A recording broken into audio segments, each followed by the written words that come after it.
the first all-in Nydus match of AlphaX. We are back from a long break over the Christmas holidays. Hope everybody had a fantastic time. I know I did. And we're going to be back with some January action of the All-in Nydus League. Of course, this is a best of 7 all-kill with very fun, community-made custom maps. So it's always exciting to watch this. And hopefully this week we can bounce back from a tough loss we had the last week in December. And I'm looking forward to it. Today, I am joined by my good friend SnapXD. How are you doing, man? I'm doing all right. How are you? I'm excited to be casting All-in Nydus again.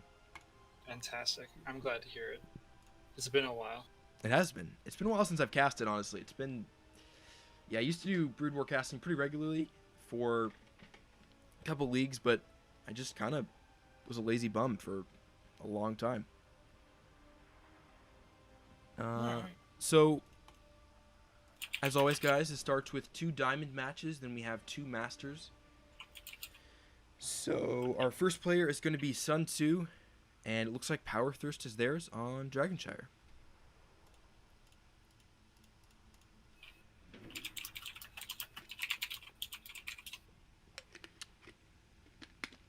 And as always, guys, it does have a 3-minute delay, so that's why we're behind. But we will see your kind messages to us, or if you want to roast us, that's fine too. 3 minutes later in chat.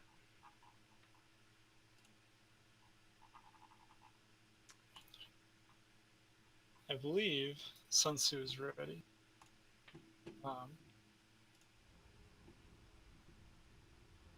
I am not in the party. Oh, there's the StarCraft. There's the chant.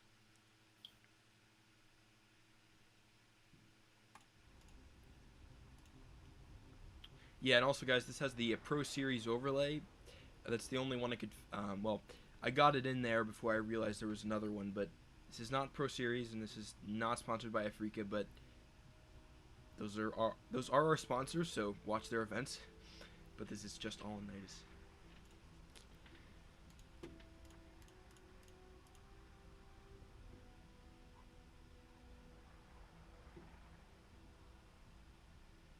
So I guess we're just going to create a party, or... Yeah. Alright, I'll just invite people to party. And What I did... Sorry. So Go ahead. is Sun Tzu in the chat? No, I haven't added. Well, I don't know. I'm not in the chat. Oh. I don't know. Duh, I'm sorry. I invited you. Okay.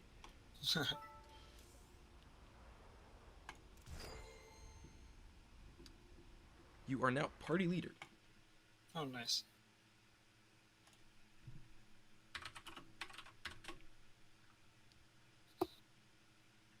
Is Power Thirst their first guy or their captain?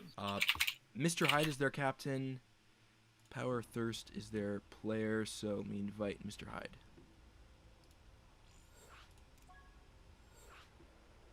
I did that totally out of order. Okay.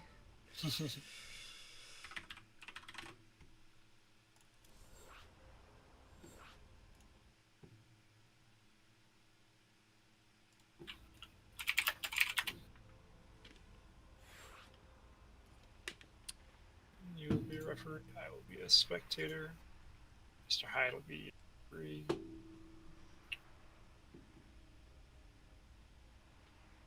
Alright. Who is Trumpet? I think we're going to allow people to watch in game, so that's fine. Mr. Hyde said it was alright.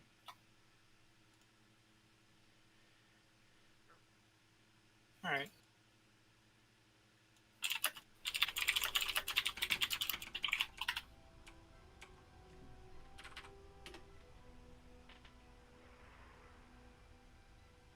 Oh, someone's trying to sneak in there.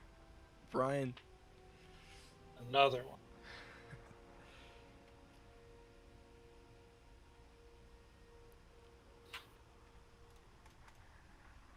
Nope, we're not waiting. Savage. SnapXD denied Brian the spectator spot. Oof. It was pending for too long. I just Couldn't Ruthless handle it. decision making. I like it. If only I was that ruthless in my games. So it'll be a Terran versus Zerg. Nice. Good matchup. Seems like this is a map that we see pretty come out pretty early in the matches. It's popular for the first diamond to pick it. Yeah. Yeah, it usually gets out of there pretty quick. We it looks like a standard map to me. Yeah, it is a very cool map, and it's pretty normal as well. Okay, for map number 1, we have Dragonshire, as we aforementioned, and in the top corner, we have Power Thirst for Formless Bear Sloths. And spawning in the bottom left corner from Alpha, we are Sun Tzu. Now, Sun Tzu is a guy that's been around in the community for forever. Just recently picked him up, but I have known him and seen his work of savagely tearing nerds from limb to limb in various leagues. So he's definitely a guy to be feared, and I'm really excited to see him on our squad because he's a really good player. Yeah, I'm kind of really thrilled that we have him too. He's been a when he was playing Zerg, we were kind of rivals for a time, which is awesome. It's always nice to have a rival. Oh yeah. He's recently playing Terran, which is I think is a cool change of pace. Something that refreshes the experience. Oh man, now my intros are gonna go into the next level because I just got a new mouse, and the scroll wheel is so much better. Oh, I had nice. an ancient one. The scroll wheel was like dying every time I did it. Oh no. Sorry, I just made everybody sick. I'm practicing my swooping intros.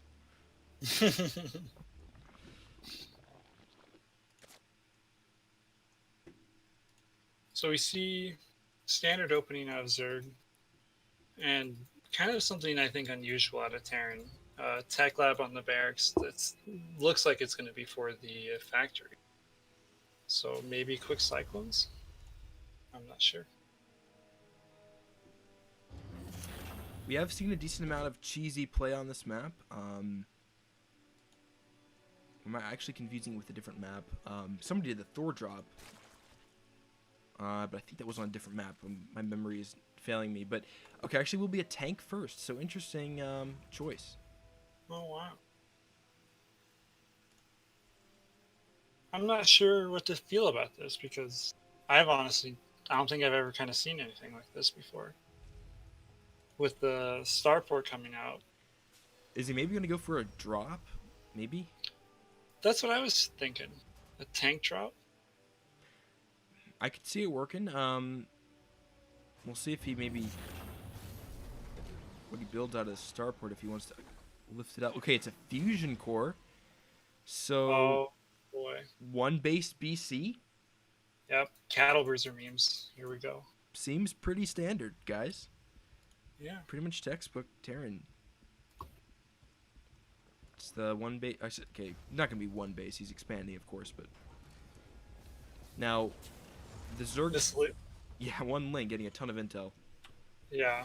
You're gonna see the tech lab, the tank already done. Fantastic read. Let's see how he reacts. Ooh, I just realized that I am in the wrong frame. Oh no. I was in the out of game frame. Sorry guys, please don't kill me. You just had to watch 3 minutes of the game in a small mode. I'm sorry. Sorry. At least it's not super small. Yeah, it's not horrible, but Yeah. so there it is, the Cattle Bruiser coming out, and I mean I've seen this done before. Surprisingly enough, it's kind of the warping BC across the map can be pretty good. But the question is, Yeah. the Zerg might kind of know it's coming because he did see. Okay, he will know it's coming if he gets the Overlord to the fusion core. He might just be expecting Banshees though. Yeah. I've never seen this done off of one base.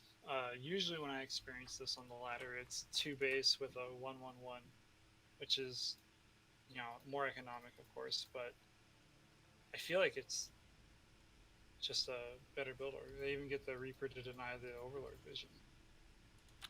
Well, the Overlord coming in, seeing absolutely everything, so everything's out in the open for Sun Tzu. I maybe would have liked for him to build the Marine earlier, so that he could have tried to push the Overlord coming into the base away. But now, Yeah. Power Thirst is going to be able to react to this perfectly fine. His lair is already halfway finished, which is all right. He's mining a bunch of gas. I wonder if the response from him will be Corruptors or Hydralisks. I personally like Corruptors, and that's what I expect to see. Meanwhile, some Lings are gathering at the third base, and they might try to hit the mineral line of the natural. Still only one tank and one Marine to defend for Sun Tzu, and that tank is out of range of that mineral line, so it's going to force an SCV pull at least. Meanwhile, the battlecruiser is here, and it's going to start to chip away at that hatchery. The Spore moved just out of range. Didn't help. It might just gun this down. I guess he's deciding not to attack with the queens. Sun Tzu does have 2 Hellions in his main base that he could use to clean these up right now, but I think he's forgot about them. Oh, there they are. Yeah, I did too. Surprising, but he's gonna lose those.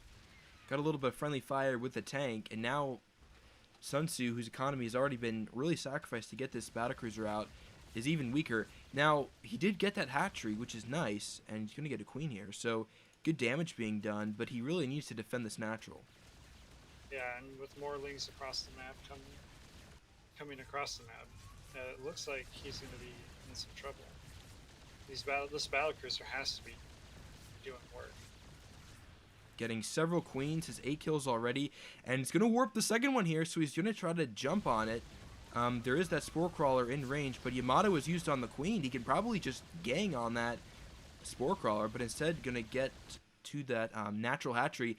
Meanwhile, there's still a ton of Lings at Sun Tzu's natural, and there's nothing to defend, so he's going to lose that base. And that's... Oh! This is why he put the last second. Had me scared there for a second. Me as well. So Lair's out, but his Cattlebruiser's rolling through, and there's nothing that can stop him. Zerg is down to 1 base, though. Sun Tzu isn't bothering to kill the Spine Crawler, but... Or not the Spine Crawler, kill the Spire. Just getting on these Overlords, and it's going to be a long time, as he's pretty supply blocked right now. Sun Tzu does lose the CC on the low ground, though. Didn't lift that off to save it from the Lings. So it's 1 base Terran against 1 base Zerg.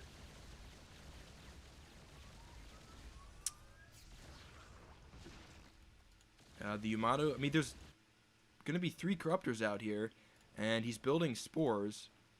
So the main base is going to be pretty well defended, but Zerg's going to run out of mining there pretty quickly. And, oh, actually, my bad, there's more Spore Crawlers morphing at the third. He didn't see those. I didn't even see that there was a third. Oh, man. He's going to call down some mules to repair, and the 2 battlecruisers there might be able to get on top of these Spores and get them before the Queens and Corruptors can get over here. Okay, they're the Corruptors. He needs to be careful. Doesn't want to lose these BCs. Yeah, he's taking a lot of unnecessary damage from the Spore Crawler. Okay, the warp out is good, though. Yep. With the 3 BCs at home, he should clean up these Lings no problem. And he does have a second command center almost completed.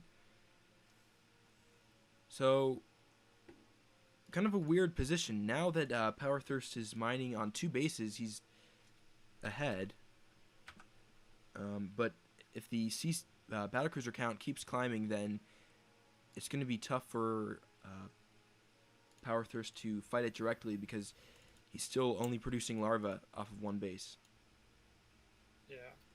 He's not, he doesn't have any queens to be injected. Well, he has 2 queens, but they're not at home injected. So you're right, he's very larva starved. The CC is on the low ground. Let's see if he pulls some of the workers out of the main breed. Not to repair, but to mine. We've got a third CC here, so Sun Tzu's looking to just not gonna want to rush things with these battle cruisers. He's moving across the map to poke, but if he can sit back and try to secure a third base behind this, that would be amazing. Although I'm a little worried that these 3 BCs, if they're not careful... Well, sorry, as I say that, there's really nothing at this third, but the crypto count is pretty high. So the Yamatos have to be on point, and he's got to warp them out if the BCs get in trouble. Yeah, we're up to 8 corruptors for Zerg, and that's gonna chunk away at these battle cruisers really quickly. Okay, Yamato's use of the hatchery, that is not good. Really gonna... And he's targeting down the hatch? Ooh, is he gonna get it? I don't think so. Oh, brutal. Loses the cattle bruiser for it. Oh, man. 43 HP left on that hatchery. Brutal. Yeah. He'll definitely come by for the last little bit here in a minute. Undoubtedly.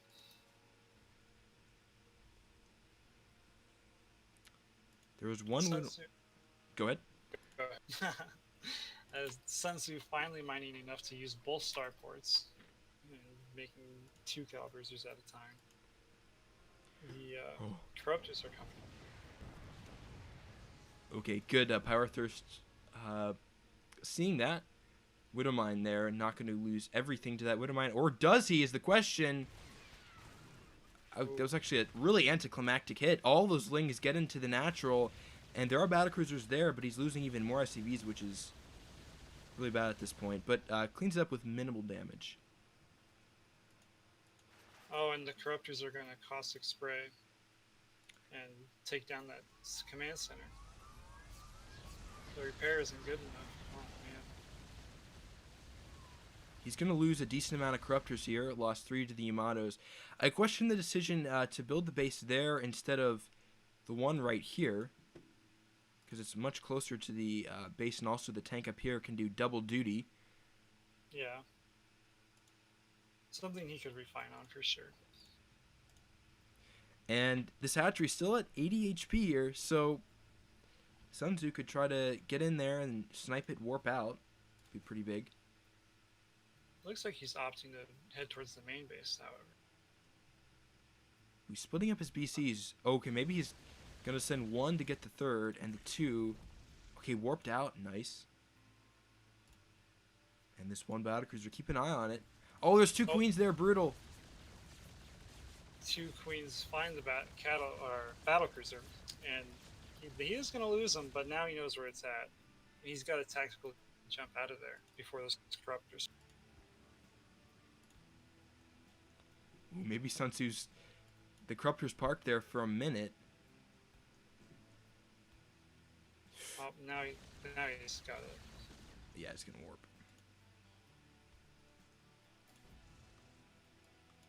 There are 5 BCs. Sun Tzu is supply blocked currently. Pretty heavily, too. Ouch. He doesn't have an armory either, I don't think. So he's not going to be looking for upgrades on his battle cruisers. And the 3rd command center just... Oh, a 4th command center started. My bad. So he's going to try land the 3rd again. Hopefully he can keep that alive. But there's this Ling run by coming to get it right now as we speak.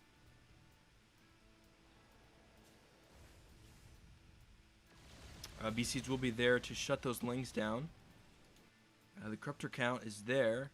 We'll see if the Yamatos are on point to get these corruptors. They're there, but those corruptors are jumping on those BCs so fast. Yeah, that's a critical mass of corruptors. Holy cow. Widowmine does get a good hit, but... And the turret chases away.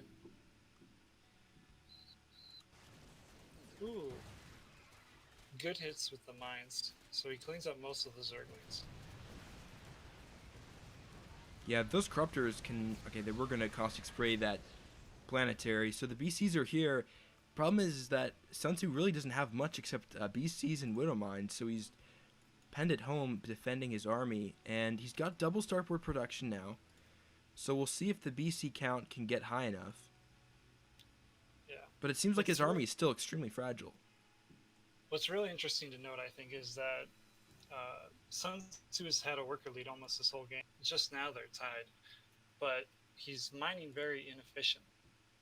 He's got way oversaturated on his natural and going to have oversaturation on his. He needs that fourth down, and he needs it to be secure against the corruptors and the lings. The fourth is going down right now, but there's corruptors headed over there, so it might get sprayed very quickly. The BCs and Widowmines are headed over there to secure, so maybe it will be safe.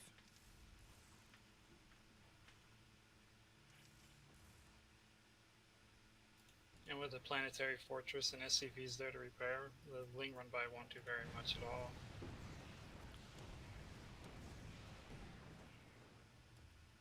So the fourth will go up for Sun Tzu, and he seems to be doing okay.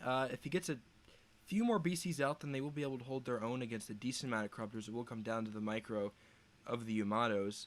I still find it funny he has not decided to. Well, the hatchery's up to about 200 supply. Maybe later he can take advantage of that, but choosing not to be aggressive and just trying to turtle here on 4 bases. Power Thirst is doing the same thing. He's up to 5 bases now. His mine and his natural are almost mined out. Still a bit in his natural, but he's mining on 3 bases pretty well. Yeah. I like the decision from Sun Tzu to add in Widow Mines to this composition. It makes it more well-rounded, helps it deal the splash damage against the corruptors, and helps it clean up the lings for sure.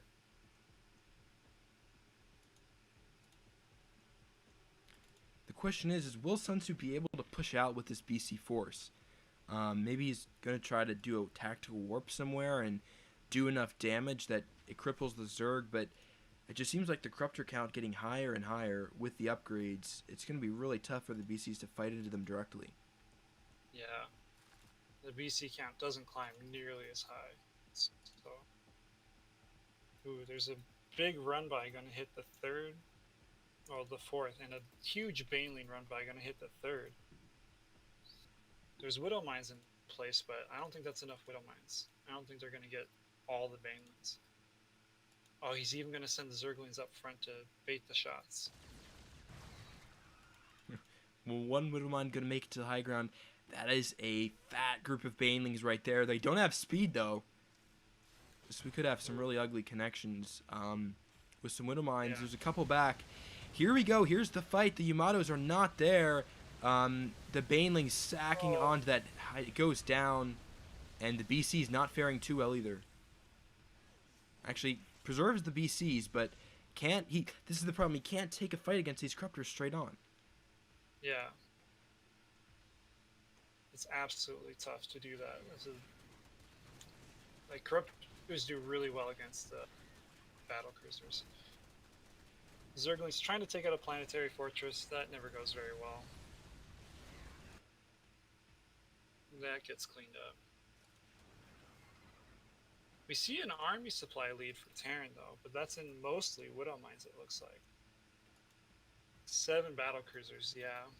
But against 23 corruptors, I think that's a critical mass that they one-shot battle cruisers now. Looks like the BCs and the small ground force, like a couple Hellbats for the Lings is good. Widow Mines are moving, and they might try to get one of these bases over here. The third is still low, but like you said, the corruptor count's so high that the only way I see this winning is if you get some really nice, huge Widow Mine connections. I think there's 2 over here.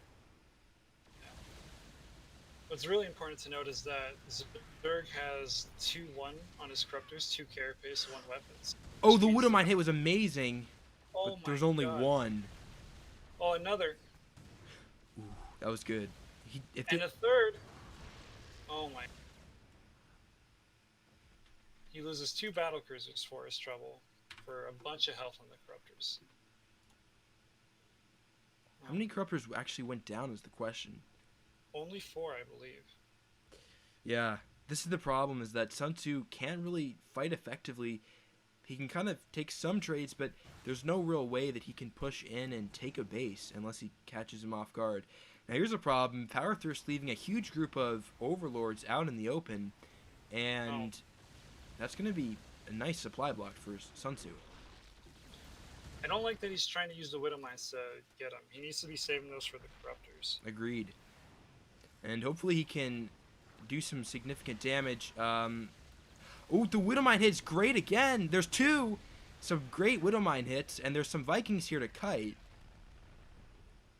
Vikings are really what you need to fight Corruptors, but... Okay, so maybe if he uses the Widowmines to camp here, and then he can whittle down the space, that would be some actual, real significant damage done to the Zerg. But loses another BCs for just a few Corruptors. It's not worth it.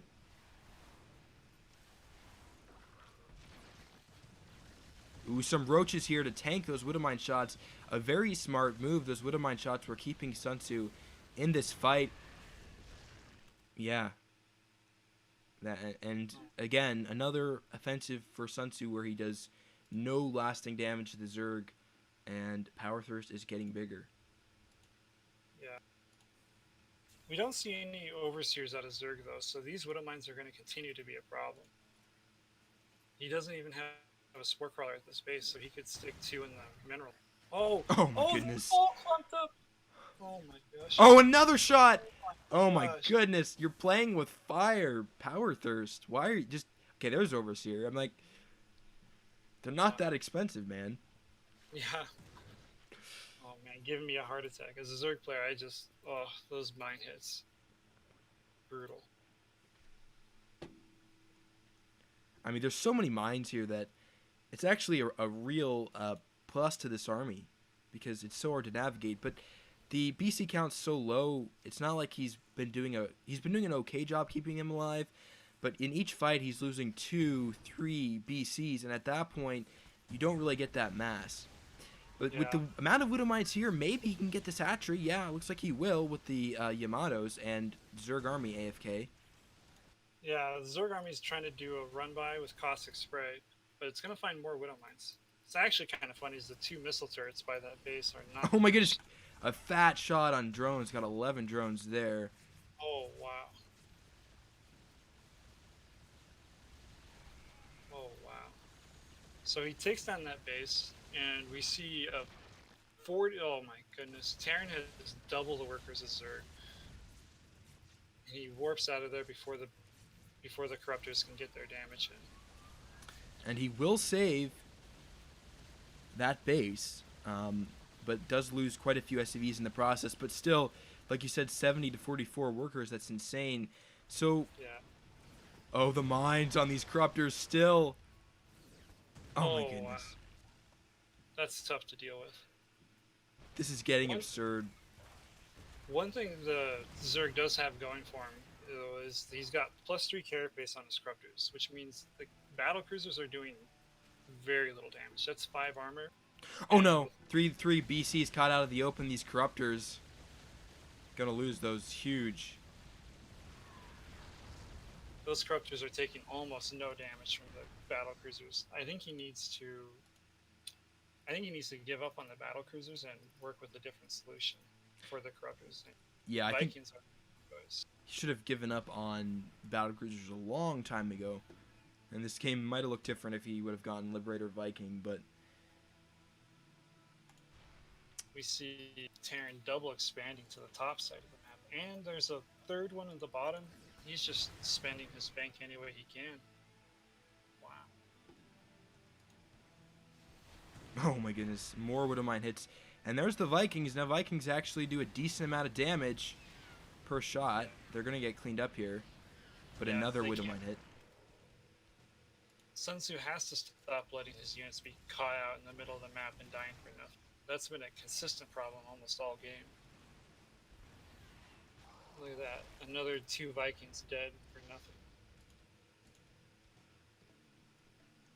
Zerg hasn't redroned at all, though. He's still down at 45 workers, and maintaining a Corruptor army, a Corruptor-based army on 45 drones is really hard. You need to be getting excellent trades, and you cannot even lose single Corruptors. Those are very expensive to replace. Oh, this unit composition from Sun Tzu. 34 Widow Mines right now. It's Disgusting. working though, and that's the thing is Zerg is not expanding. There was a point where Zerg was doing really good, and then just Zerg just decided that it didn't need to expand Yeah. anymore, and Terran kept expanding. But so I guess the Sun Tzu looks like he's gonna win this game because Zerg's not mining, not just really by choice. Yeah. Looks like Zerg kind of choked himself out almost because we he didn't expand, he didn't redrone, and Sun Tzu, yeah, he kept pressure on the bottom side of the map, but other than the Widow Mine blocking the hatchery location, he could have expanded more towards the top. And here we go, this hatchery, all the way up to 400 HP over the course of this 25-minute long game, is gonna go down. And there wasn't much mining there left, but it's gas mining, and GG is called. Sun Tzu gonna win this game with Widow Mines. I love it. Wow. It's funny. Phenomenal. Oh, that was a funny game.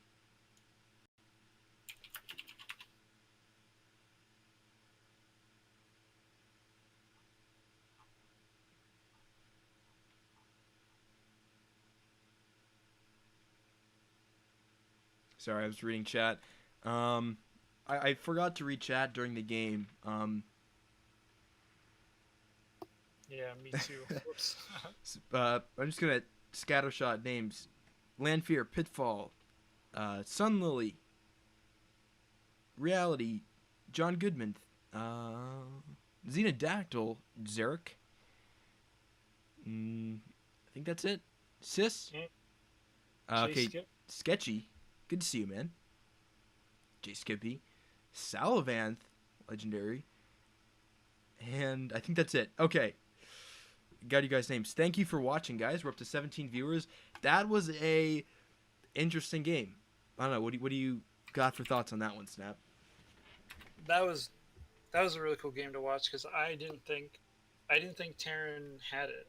When he lost his natural base and it was 1 base to 2 base.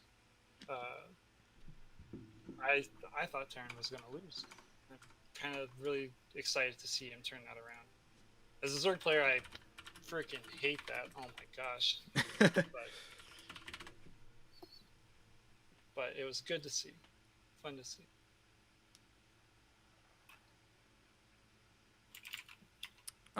It's funny. Snoopy preemptively messaged overlay if you haven't switched yet before the game, and I didn't get it because I was in game. How fortuitous was that, DM Snoopy? Oh man, Snoopy's always on point though. Oh yeah.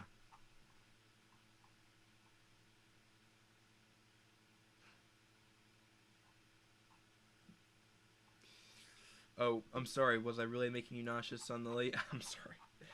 Got my new mouse. Got to try it out. Okay, so we're waiting for the next player.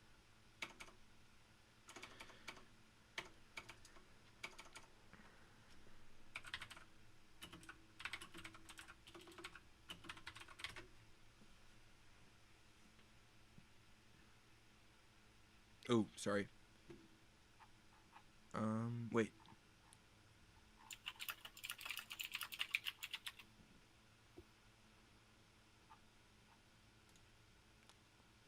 It's up to their player. Let's see.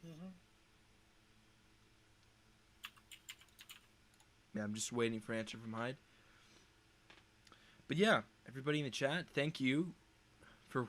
I already said it, but thank you for watching. Hope everybody had a great holiday season. And hope everyone traveled safely. Yeah, I live in South Jersey, but family went down to Florida. So it was a pretty long drive normally, but I had probably about 6 hours of traffic total. It's not fun, but other than that, it was great. That's awesome.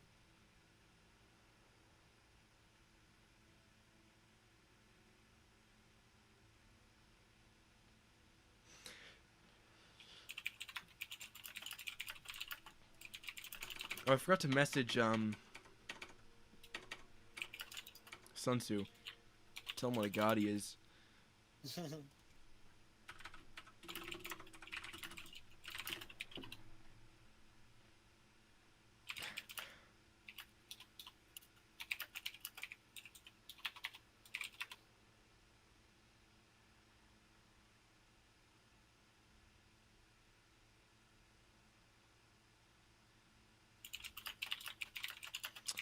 Is Trumpet in this game?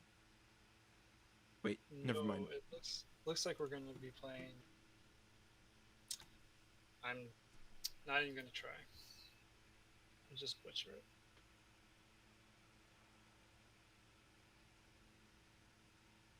I'm gonna create with my. I don't know if I should kick Power Thirst. I don't know if he's the captain players. It's up to you. You wield the. You can ruin his night and kick him, but it's up to you. I'm not gonna interfere with your ruthless power mongering ways. It's good. It's what I look for in a co-captain. Wait. Referee. Okay.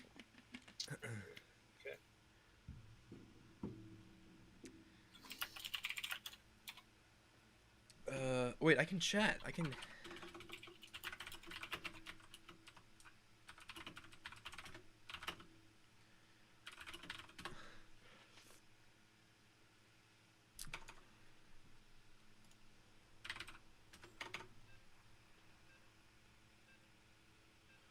Yeah, I apologize for also that there are 2 black bars on the side of the stream. That is because. Thank you, Jay Skibby. That's because I have a really weird monitor and I could stretch it, but I go back and forth between the video being slightly stretched or being having the black bars on the side. I don't know. Personally, my choice is the black bars. I don't like a stretch screen. Yeah, that's kind of what the conclusion I've come to. Yeah, so hopefully it works out. Okay, for game number 2 of this week's All-in-Nydus match against Foremost Bear Sloths, we have Kyobeks for Foremost Bear Sloths in the top corner as the red Protoss. And spawning into the bottom right as the blue Terran, winning his last game with Battle Cruisers Widow Mines. Oof. Is the Terran player Sun Tzu.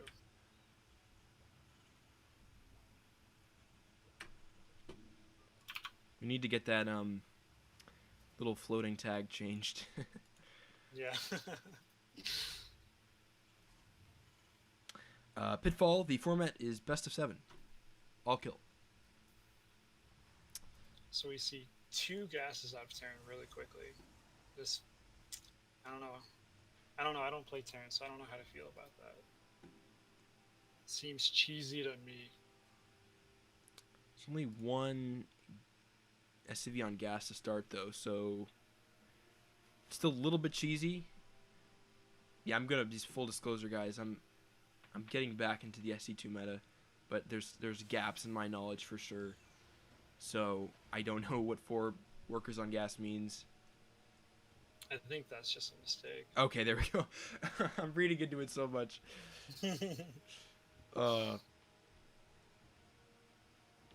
It's yeah. I'm rusty casting, guys. Forgive me. And so, another fast tech lab. With the factory. I wonder if it's going to be the same battlecruiser meme that we saw last game. Yeah, I mean, versus Protoss, I guess it's done. I mean, I don't really know what to think. I want to say it's not as good versus Protoss, but I haven't tried it. Yeah, I mean, Stalker's pretty good. It depends on the scout time, I guess. I mean, it's weird because he might skip the tank. No, he's building a tank. Never mind. So that'll keep him secured for a while. Yeah, I don't really know what to think, honestly. Yeah. What is Protoss doing? Protoss is one gate next to Cyber. That's cool. Ooh, and there's a Twilight Council coming up. So we might see DTs. That could be fun. The Ooh. scan misses the Twilight. Ooh. Yeah, good building placement there. Putting the Twilight to the side. And Port Alexander, again, has no... Wait, no sound? What? No game sound? What? Okay, alright. I think that was just a Sunley problem. They couldn't run cable out to Saskatchewan. Okay, so... Alright, what I was trying to say... Okay, there's Blink and Gate. So it looks like it's going to be a 4-gate, a 3-gate Blink build. Okay. And Nice. off the top of my head, this is going to counter BC's pretty hard. But okay, it's not BC's. Never mind. It's Vikings. I feel like that's even worse though. Vikings not shoot down. Yeah. Oh, but he could with a scan he could snipe an observer and any high ground vision that Toss might have. So he can't really blink into the main if that's the plan. Yeah. If he gets a Warp Prism out, then he could do something shenanigans there. He's building the robotics facility now. So it's still possible. But he's getting his natural mining. His pro production so far has been pretty good. He's got a worker lead over Sun Tzu. The CC Almost. moving down. So where's the Viking? Did it move out? I missed it. Yeah. Nope, Wait. Vikings are in the Oh. mineral line. There it is. I So wonder what they're there for. yeah, I'm curious as well why there would be Vikings. He can land them. They're pretty god awful against Stalkers, but they're gonna provide a little bit of backbone. But these 3 tanks are going to absolutely murder. Oh god, shield your eyes. He'll blink on them and get the 2 of them, but the 3rd one just helps clean up house so much. And then with repair, that Viking will never die. So loses all of his stalkers, all but 2 for 2 tanks.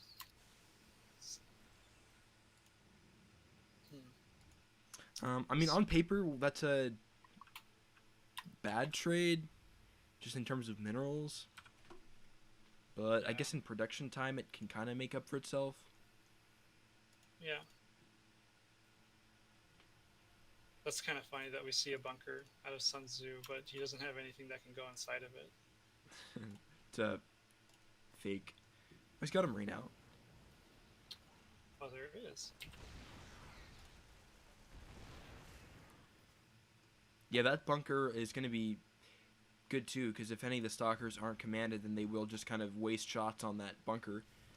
Like you see right there, that's a smart move from Sun Tzu. What I like about Protoss right now is that he's expanding behind this, though. Whereas Sun Tzu's still on 2 bases and doesn't look like he's building a bank for a 3rd command center. Missile turrets around the edge of Terran's base, though. That observer is going to die before he can blink up there, I think. Ooh, he's got a sentry to hallucinate a Phoenix, too. So he could still get it. Oh, he blinks up. Clutch. Oh. There's that one tank. If he was he gonna get it? Oh, he's blinking up more. Oh no, Sun Tzu. Yeah, those missile turrets finished just a little bit too late, and now he's pulling as he's fighting with SCVs. The Vikings are here. They're landed, but again, they're basically like very slow, not great Marines. A ton of SCVs going down here. The one tank that Sun Tzu still has is on the low ground still, defending the natural. I would have loved to see him pull it up here, but I don't know if it would have done very well against Blink Stalkers. Goodness. 15 SCVs down. There's a tank's gonna pop out. And that's going to clean it up. The second tank's coming around for a flank. Gonna trap these two stalkers, but with 20 SCVs down, the damage is done. And like you said, Kyobek's macroing behind this pretty good. He's got two star. Looks like he's going starport and has a third behind this as well. So Yeah. The third command center for Sun Tzu is quite late, and with that pressure, was delayed quite a bit as well. Um, looks like Chowbeck might go for another attempt at the Blinken. He's got a Warp Prism this time to reinforce. But tanks are in the main. This is not going to work out super well. Only one tank at the natural, though. There is one kind of at the... that observer's going to go down. It's unfortunate. There's going to be two tanks at this natural and a second. And the bunker there as well helps tank a lot of shots. Yep. Sun Tzu still behind in workers by almost double. I don't think that's going to change very soon. His third command center is lifted, but he's flying it all the way over to the north side of the map instead of taking that base right there.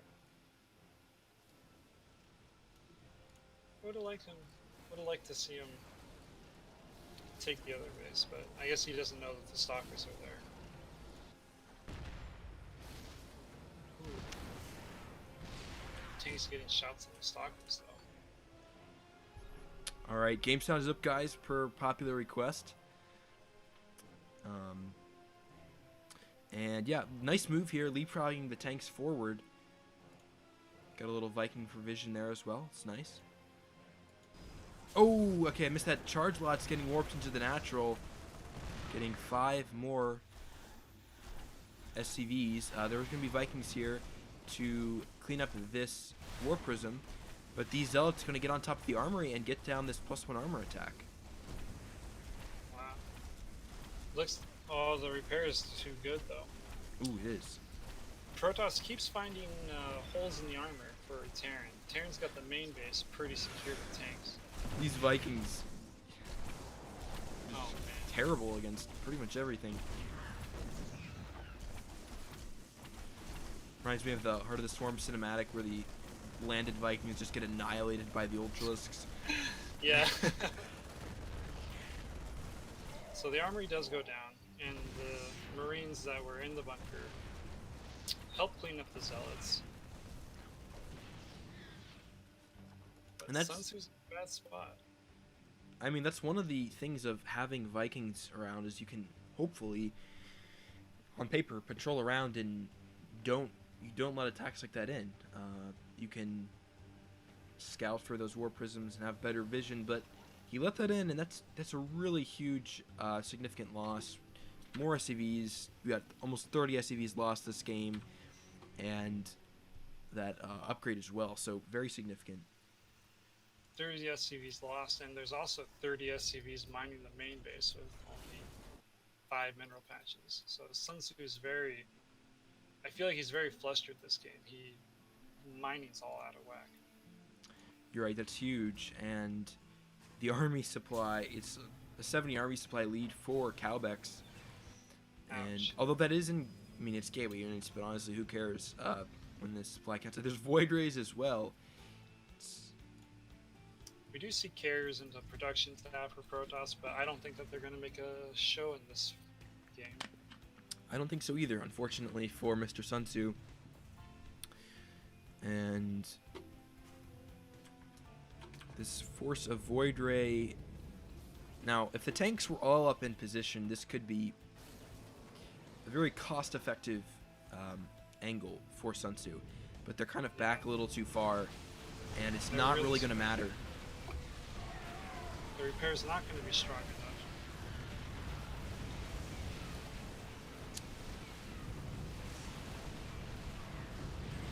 The blink forward onto these tanks. The Void Rays charging forward, getting into the main as well. GG is called, and Sun Tzu will fall to Mr. Cowbex. GG.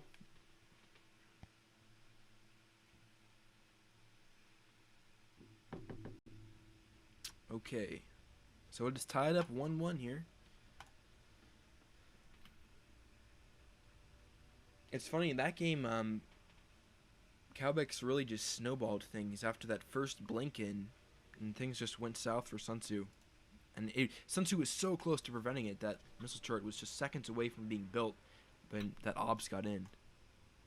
Yeah, Ops got in, the blink happened, and the tanks were out of position, and he did a ton of damage in the main base. GG by our Protoss player.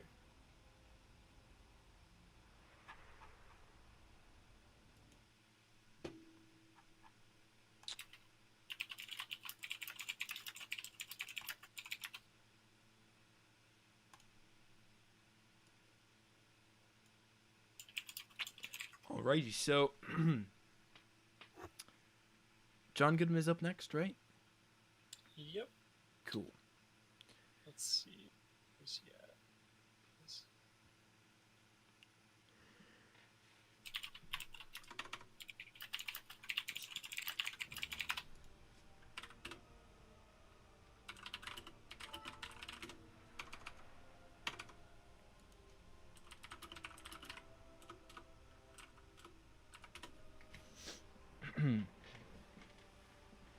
Alright, thank you, Sun Tzu, for playing, showing up. Appreciate it, as always.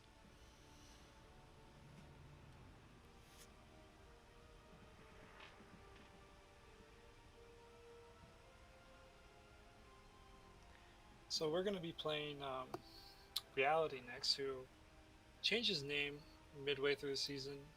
Other people might recognize him as John Goodman, but he's played quite a bit for us in these team leagues. Yeah? Taking out 2 Masters 2 weeks ago, I believe. Yes, he's played very well, and I'm looking forward to him seeing what he's going to do here. I think he's mostly recently been just trying to play straight up macro with his games, and he's been doing pretty good with it. Doing pretty well, I should say. So...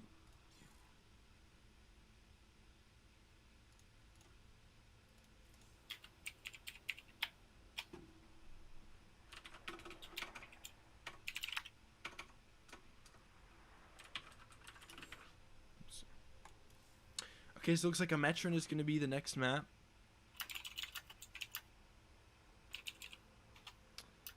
Metron sounds like a pharmaceutical medicine.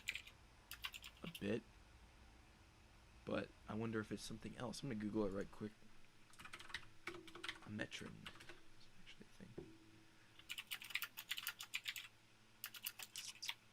a thing. Looks like it's a type of crystal or something. Yeah, I'm Googling it. It's like a type of precious stone. Cool. What was? I'm sorry, I missed that.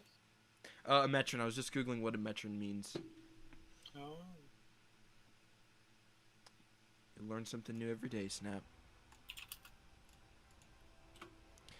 Okay, guys. We've got Johnny versus Calbex. Is he really playing random? I believe he played random last time. Right. Okay. I'm stupid. Don't listen to me. So it's PVR here. We'll see what Calbex draws.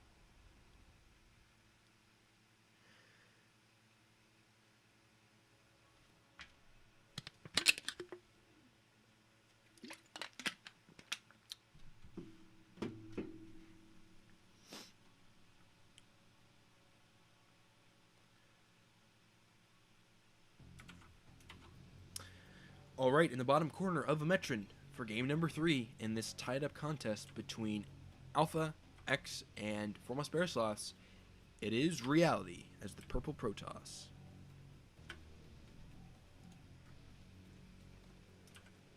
And spawning in the top right for Formless Bear Sloths is the Red Zerg Chowbex.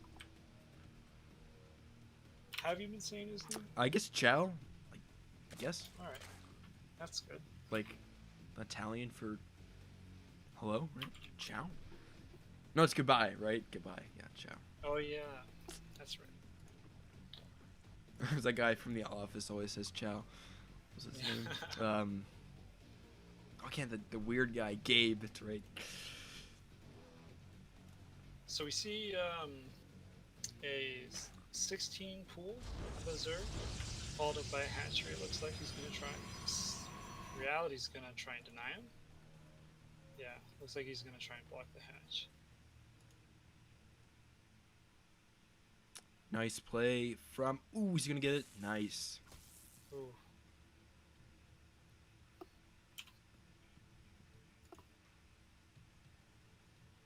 This is really putting Chalbex's build behind. Yeah, for sure. He gets it down, though. He starts 3 sets of lings up immediately. So he's going to try and be aggressive across the map. His Overlord is not there yet to see that there is no Nexus. It's actually 2 gates on the high ground for Protoss. And is that me, or is that completely walled in? Yeah, I think so, yeah, it is. So I wonder what tech we're going to see out of Reality.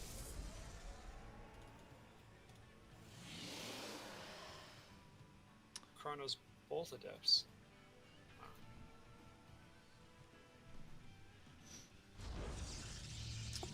Okay, Twilight Council for his first tech building.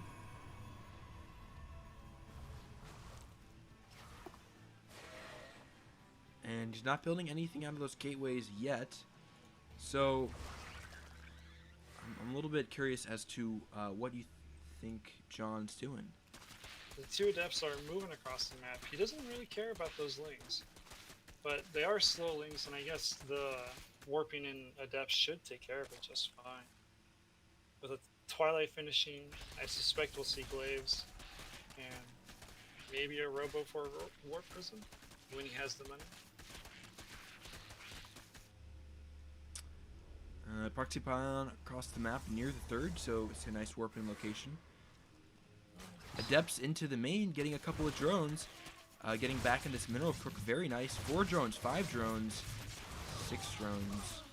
Nicely done. That leaves Zerg at just 10 workers. Oh my goodness, that's low. Zerg's on 3 bases, but 10 workers. Oh man. Oh no, is Zerg gonna scout this? No. Oh, almost. If he goes around the south side or the right side of that ramp, he will. Ooh, he just pulls back. John Goodman got lucky there.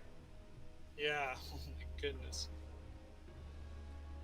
With no natural on the way for John Goodman, even though Zerg is down in workers, this is not looking like he's going to macro out of it. I think he's just going to all in on 4 gates.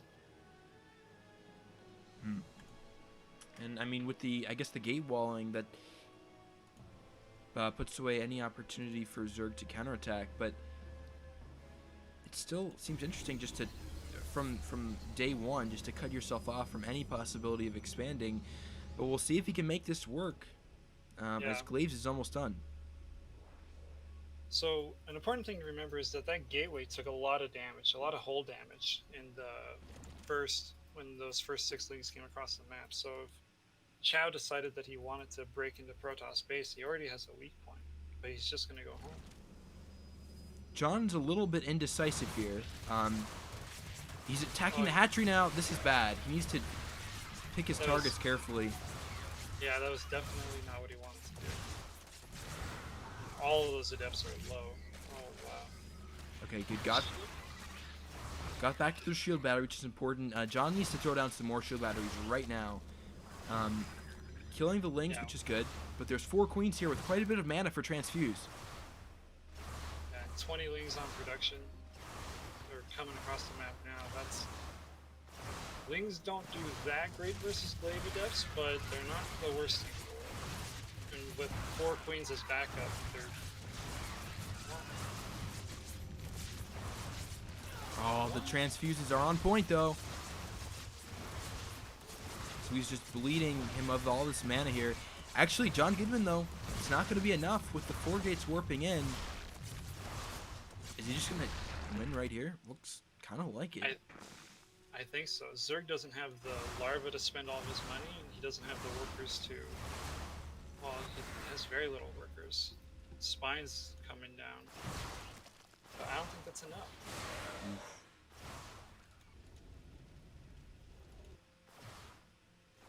I don't think he can fight under that spine though. Yeah, that's Spine. It's actually a horrible position here. John, why are you doing this? Okay. He gets 9 probe kills though, or drone kills, And and gets the spine. Okay. I think that was probably like the diciest position he could have attacked into, but still made it work. Yeah, it was something I would not have done. Zerg's down to 0 workers though, and spines are not going to do it. And only Ling's on production, so he has to win the game with these Lings or he's out. 1 drone in production.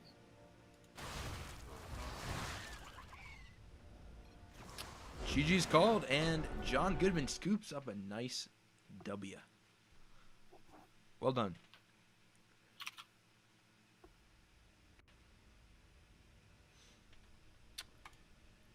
Well done indeed.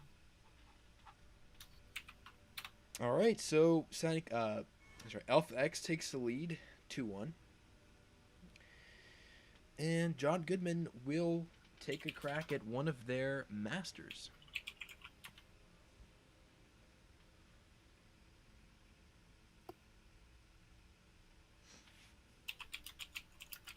And Trumpet is going to be next. Is it? It is Trumpet? That's what Hyde's telling me. Alright.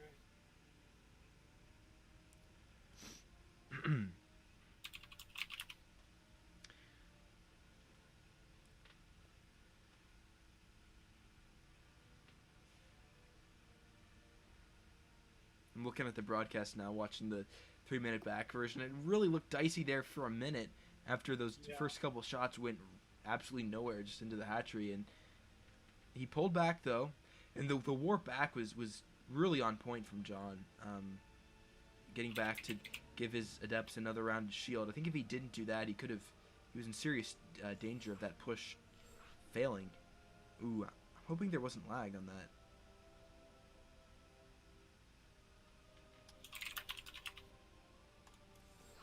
Oh, we're, okay.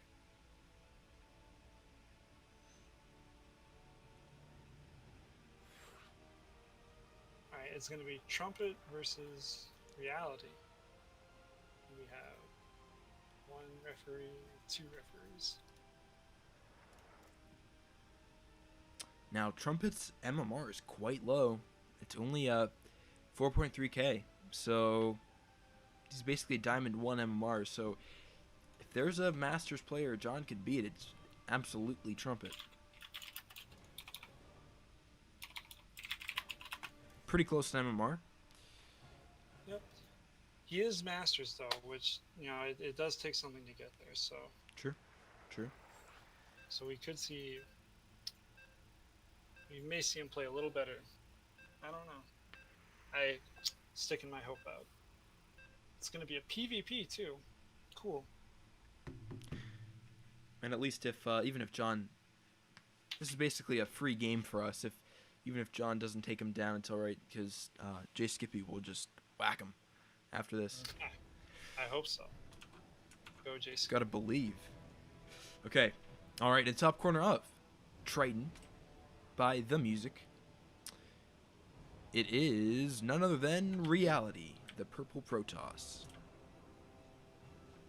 And spawning in the bottom right is the Yellow Protoss playing for Formless Bear Sloths. We have Trumpet.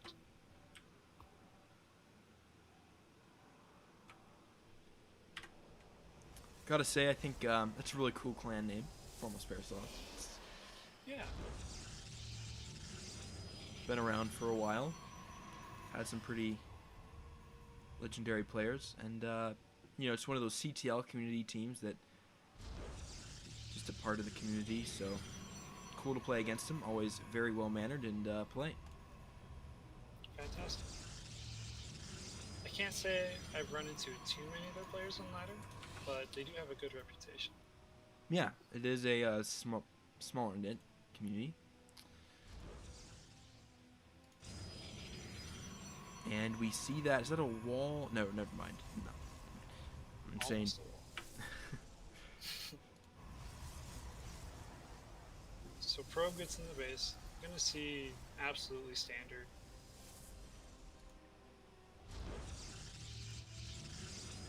Cyber down for both players. We don't really see a bank, so I don't think they'll be expanding soon.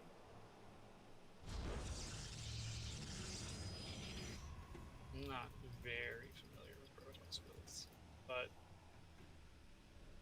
I do my best.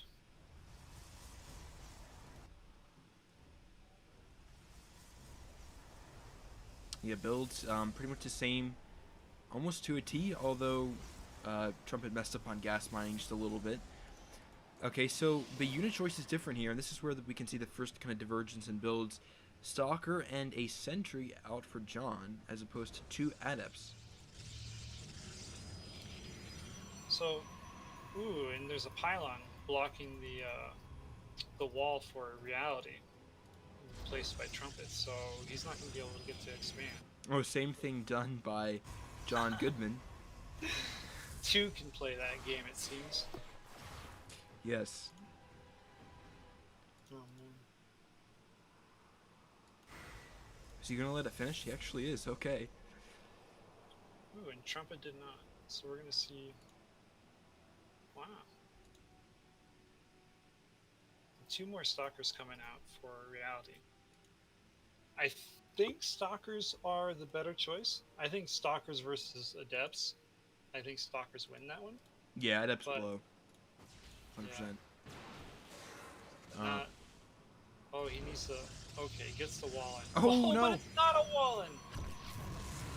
Okay, good reaction with the Stalkers, though. They're up here. And actually, the first couple Adept shots going into the Nexus. So, 3 probes, 4, and 5. Okay, that's going to do it. So, 5 probes there. A very unfortunate loss. And Trumpet did get the Tech Scout as well on the Stargate. So, but still, a pretty good reaction time from John. Could have lost a lot more there. Yeah. He does find himself in a massive deficit of workers, though, unfortunately. So it looks like his macro may have slipped. Yeah. We also see the base down for Trumpet a little earlier. Hallucinated Phoenix is going to come near, see that the Twilight Council researching, and it's going to be an Oracle for Trumpet.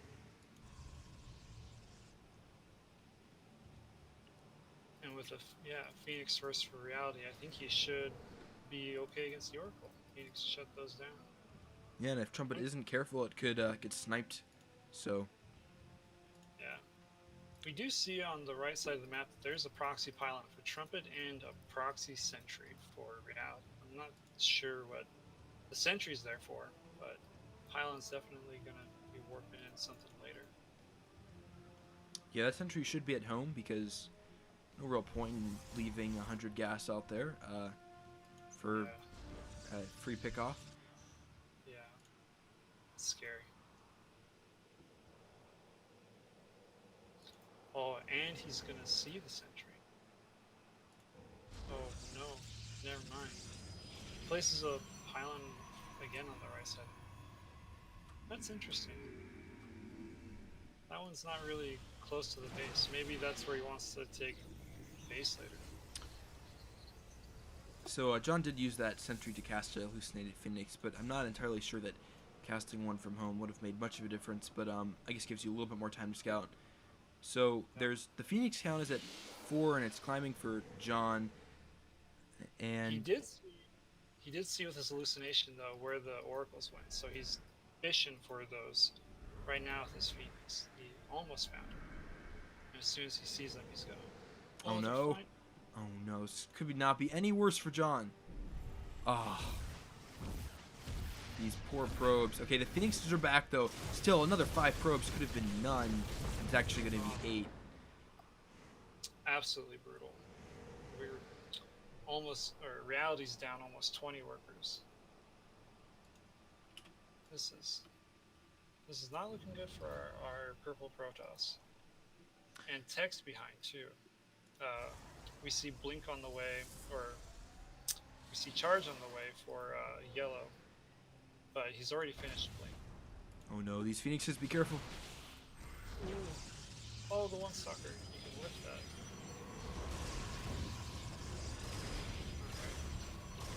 Right. Oh no, the blink on top. Oh my goodness, ouch. Oh man. I really would like to see John start to try to get some probe kills with these Phoenixes. Yeah, he's got to be doing something. I think he knows it. They're pretty much dead weight here.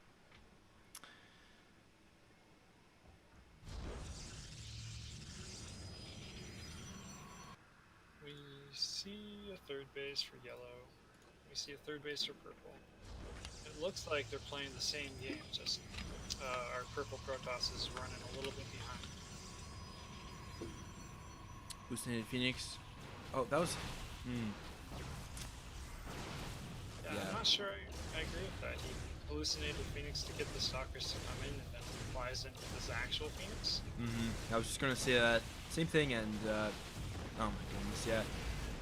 Phoenix control for John has been an issue this game, and it's continuing to be.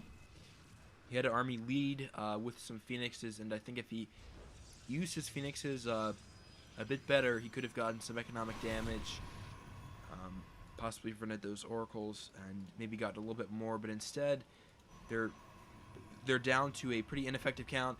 Meanwhile, 2 adepts getting into the natural again as one-shotting probes. It's brutal for John. That's just something that every Protoss player hates. They get depths in the natural.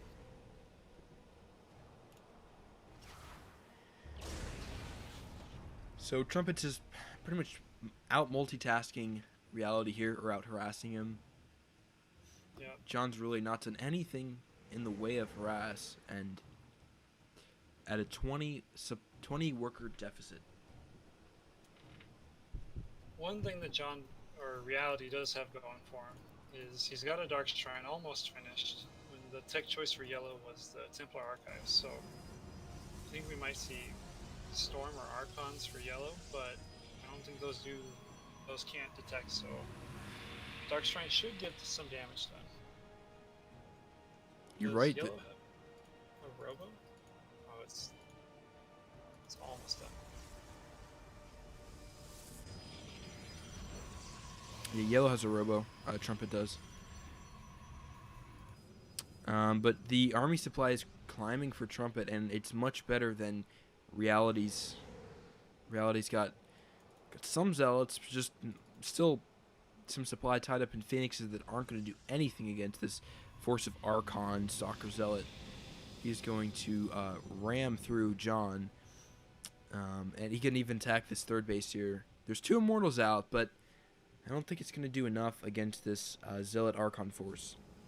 Yeah, and there's already an observer out for yellow, so the DTs shouldn't do too much.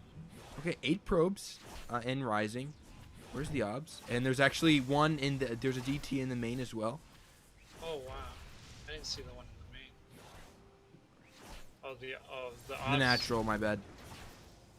Okay, the DT is attacking an Archon, which is a good kill, I guess. Yeah, he gets the kill, which is kind of cool, but not the most effective use of the DT's time. It is 300 gas, though, so that's relatively significant. Okay, 20 workers.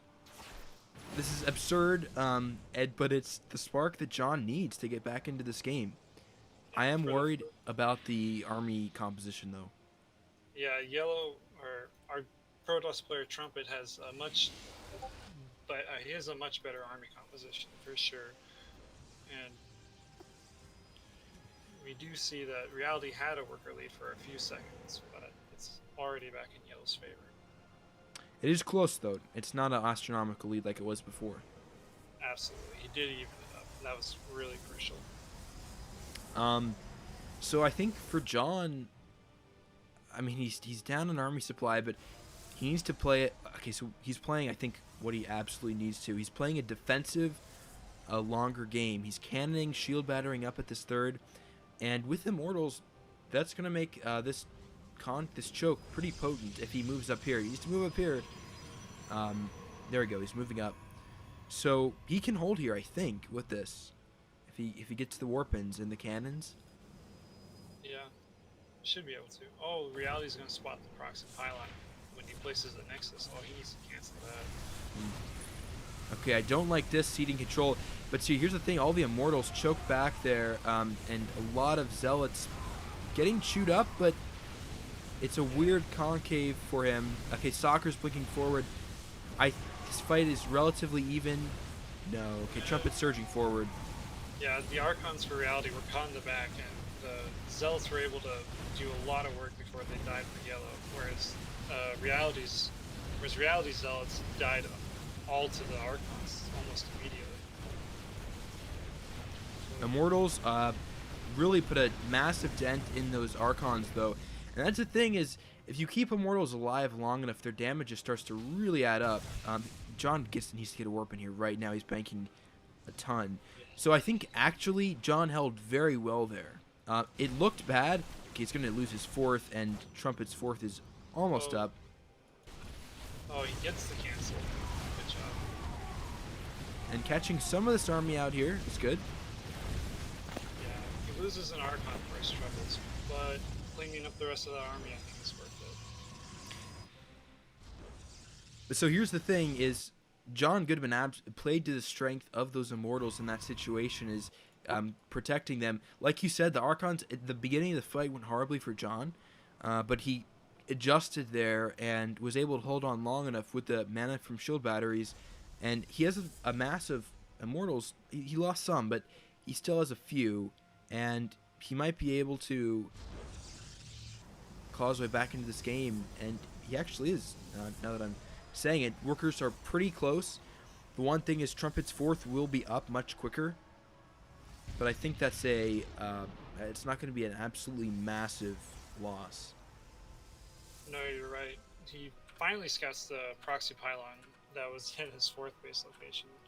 But something to note is that Reality's got 2-2 about halfway done, whereas Trumpet has just started 2-2, which upgrades are huge for Protoss. So if Reality gets the game sense of this window that he has, he might be able to pounce on it. Yeah, it's not a huge window. I mean, it is there, but it's going to be like maybe 40% of the time that the upgrade takes to build.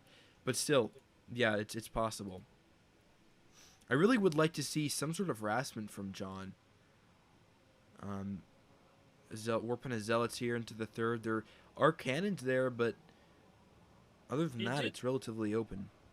He did attempt a Zealot warping into the main base, but the warp prison was picked off, and there's 2 cannons in the main base of Trumpet that, well, kind of killed all the Zealots that were warped in. So he needs to be trying to be more active, though. The third base, like you said, is kind of exposed. It's got 2 cannons and no wall. I think a Zealot run by can do good. Army production a little bit better for Trumpet here. He's hitting his numbers a bit faster.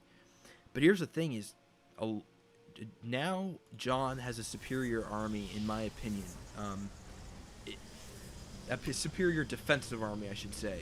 With all those Immortals, I think he can take a repeat fight of what he did. He needs some shield batteries, but he can take those fights. Yeah. I would like maybe to see a mix and storm here, because with the nature of the Immortals, the Protoss army is going to clump up and it's going to be stationary for a long period of time. That could be quite effective. Here we go. Trumpet's army is going to move up here, and they both have 2-2. Okay, John seeding that zone. Okay, that really frustrates me because now he just basically threw away the advantage he has. Okay, maybe he's going to get it back. But now it's a concave for Trumpet. Yeah, but the Immortal count's huge for Reality. All the Archons go down for Reality, but almost all. And the Zealots kind of just doing work now. Mortals are not super great against Zealots and Archons. Here's the thing, though. The Immortal count, the Immortal lead is kind of been neutralized. There's a warp and a Zealots might clean this up. So is John going to hold on again? The problem is the reinforcing Zealots are pretty strong, too. Yeah, I think he really made a critical error when he seeded his concave. Yeah, his concave, his high ground advantage. Like, if he spotted that army just like 1 second earlier and could have denied him getting up that ramp, it would have been a much better fight for reality. But with the 4th base dead, the army supply in favor of Trumpet, I don't have high hopes for reality's chances in this game. Yeah, it's over for him. But still, very well played. You know, the win behind Dark Shrine trope is definitely proved true there. Absolutely. Yeah. He's even an observer in this army, so the DT won't do anything. And a 5th base removal. He is doing everything he can to secure this victory. Not missing a single step. Fantastic play. John Goodman just having some fun with these Immortals, dropping them, but... Yeah, but he's not fighting roaches. Yeah. GG's call. Well played, Reality. That was a solid effort.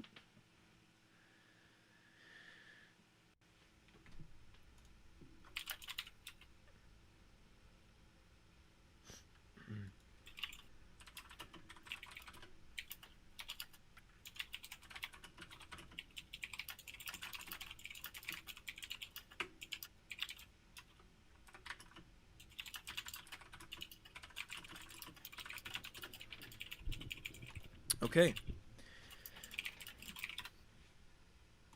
We are moving into our Masters, so our next player is going to be...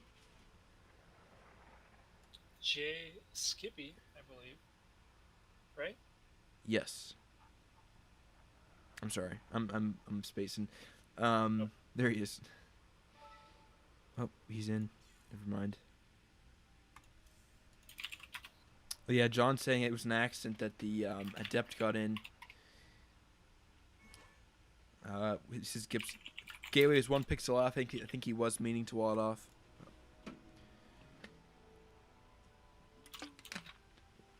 Okay.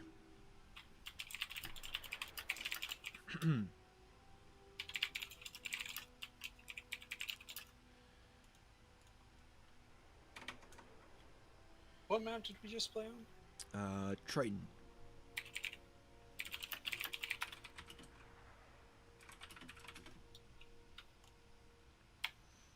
All right, good luck, Jay Skippy.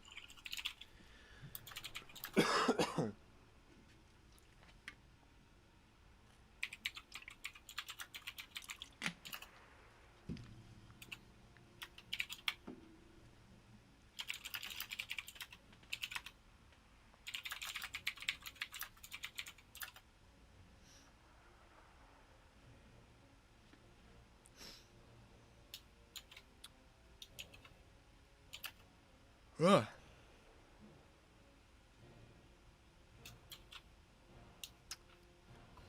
Yeah, Reality watching it back saying rough engage at the end. It was rough, but, you know, still a very good shot.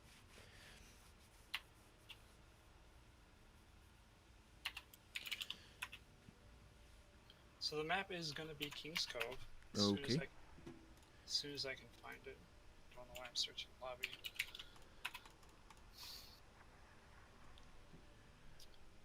It's always the frustrating thing when you forget to hit the melee tab.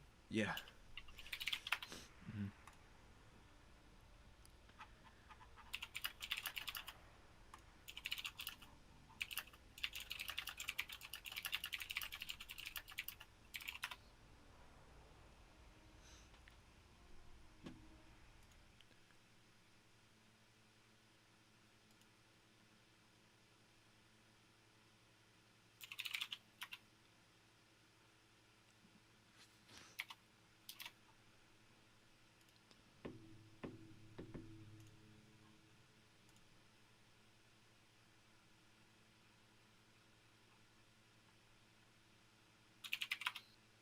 Let's try searching Cove. Maybe that will pull it up. Oh, I'm sorry. You having trouble finding it? Yeah, I don't know why. This is the first time I've had. Oh, wait a second. Is there something? Nope, got it. Okay, cool.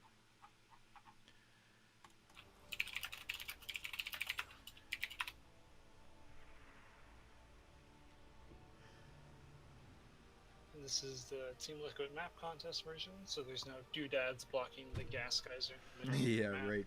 You had to do just that. Yep.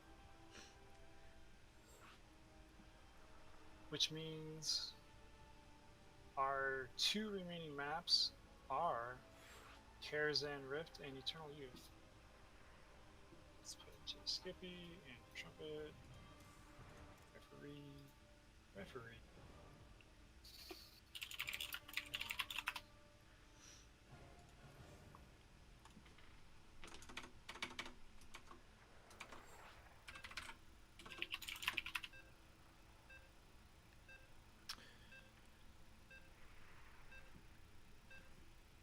And this one will be a PVZ. Cool. Okay. Show me how to play this matchup, J Skippy. I need your help. I haven't seen Jay Skippy play in a long time. He's been a member for a long time, but I think he's been in on and off in terms of his activity in Clan Wars. So great to see him back, and hopefully he can become more involved in this league. Yeah, he did mention to me that he wanted to participate more in the clan events, so really looking forward to that. Yep, same. All right, in the bottom corner of King's Cove, we have the red Zerg. It is none other than J Skippy. And spawning into the top left corner as the teal Protoss from Formless Bear Sloths, it's Trumpet.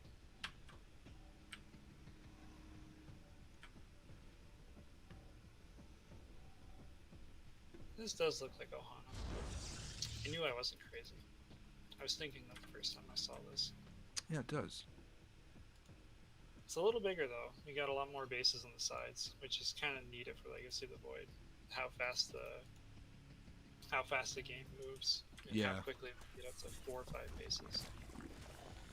It's true. So first PVZ, not the first. Oh, not the first PVZ, but ooh, he's gonna try to get the pro. Why didn't he go for the hatch block? It's a bummer. That's a good question. Seems like I don't ever see hatch blocks. I guess hatch block comes with a pylon scout. That's where you make the pylon and then you send that probe across the map. But I think Protosses have opted out to do a later scout, as seems to be the meta. Yeah, I think that's the trend. That's an interesting wall from Trumpet. Oh, never mind. He's gonna put another gateway up there. That's right. Yeah. Okay. So that will be a good wall. With the high ground third base, it's very hard to deny anyone from taking a third base on this map, I think. Yes. So, we'll see if we see that 2:30 standard timing for J Skippy. Okay, a little bit later. ooh, the roach wearing. Okay, interesting. He did get that first scouting probe with the Lings relatively early, so maybe that is a incentive to go that way. Starport on the way for Trumpet. It's the nothing weird there. Ooh, Ling's gonna get in here, slip through that wall, and I'd like to see him split one off to go to the main before they die to the Adept. Gonna get a probe here. The Adept on the other side of the map, though, needs to be moving across. He needs to see 0 drones. This is an all-in coming from J Skippy. And with no drones at the natural base, I think he knows. Another probe goes down in the main, not huge though, but there is a Void Ray out, and it's going to be Chrono boosted. Ooh, and Void Rays do pretty good against roaches. uh, yeah, this is very all in by J Skippy. He's not making any drones. There's no second queen to inject the natural base. He's just 19 drone all in. Soon to be less drones with this adept.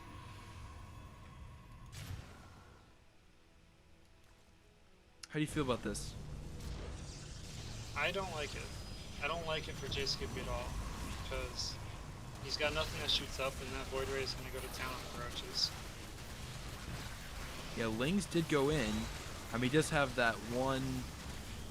The pylon goes down.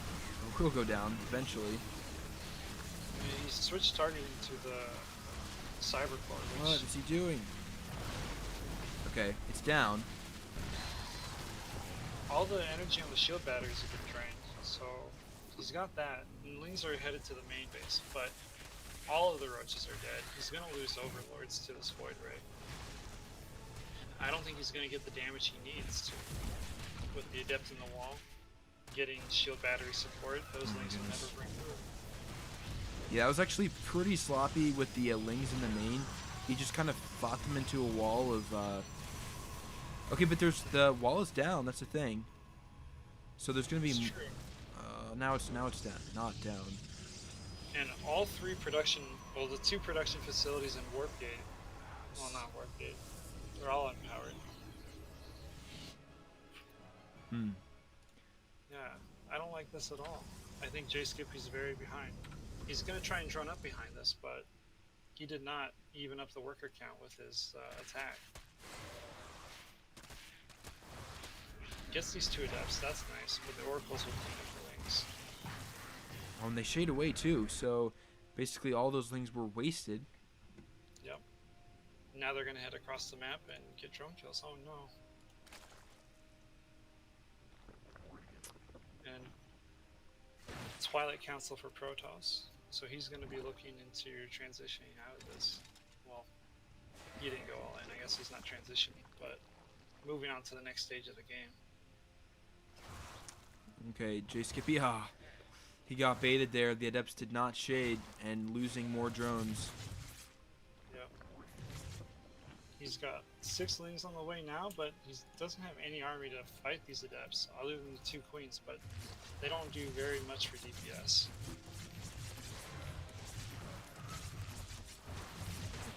One Adept does go down, but he's going to lose Oh. almost 10 drones here. It's ridiculous. Oh my goodness gracious. And he forced more Lings out of J Skippy, which are just drones that he could have had. This is a very bad spot for J Skippy. Very, very terrible. I don't know how he recovers from here. Especially with 2 Oracles coming in here. There are 2 Spores, so he's going to lose one probably. Yep. He might lose both if he's not careful. Oh, he's not careful. So 2 Oracles for 5 drones. That's something in J Skippy's favor, but that's with such a low drone count, that's still a huge part of your economy. Yeah. Although the nice thing is that is now Trumpet doesn't have map presence, so J Skippy can drone up now without fear of those Adepts keep harassing him little bits at a time. That's true. And he doesn't have to worry about the oracles anymore. He's taking gas geysers, but he's not saturated on any of his bases.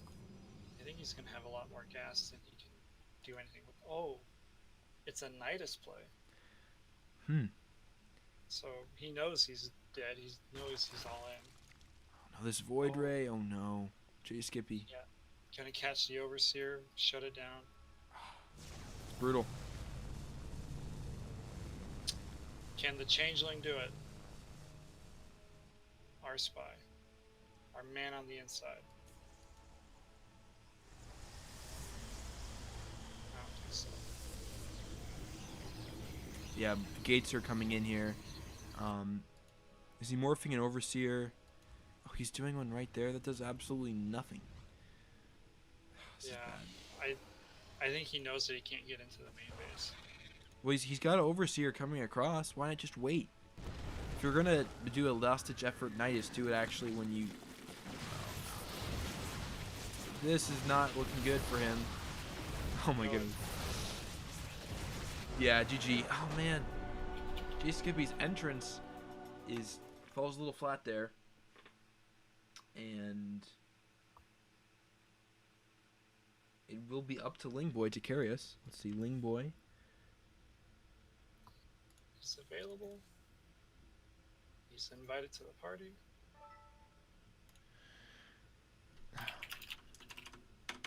So that's unfortunate.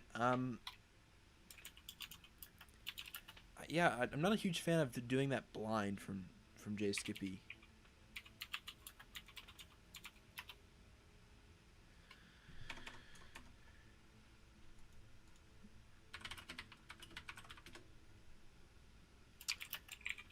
Wizard is here. What's up, Wizard? Good to see you, man. Hopefully, we can get you some good games in the CTL season. Alright, so the map for J Skippy is going to be Karazhan Rift. He actually said to surprise him, so surprise. Karazhan Rift.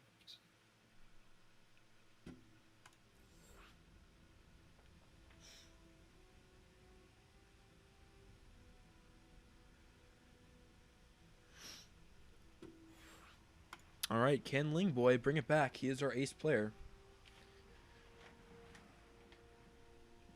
Lingboy, Trumpet.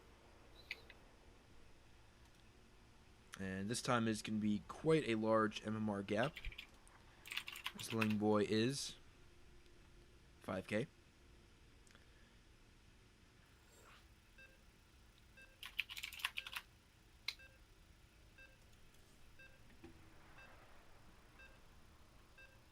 So it's going to be another Zerg versus Protoss. I hope Lingboy doesn't try anything all in, because I don't know. As a Zerg player, I don't like all ins. They don't seem to work. But that's easy to say from the caster bench, so. Yeah, when they work, you love them. When they don't, it feels so bad. All right. Tell them, Teach. Hey, what's up, man? Okay. The score, it is 3-2 in favor of Formless Bear Sloths. Their first lead of the night. And it is match point, and Lingboy is our last player. So give it up for the purple Zerg in bottom corner. Lingboy. Spawning in the top left-hand corner is the teal Protoss from Formless Bear Sloth. It is Trumpet.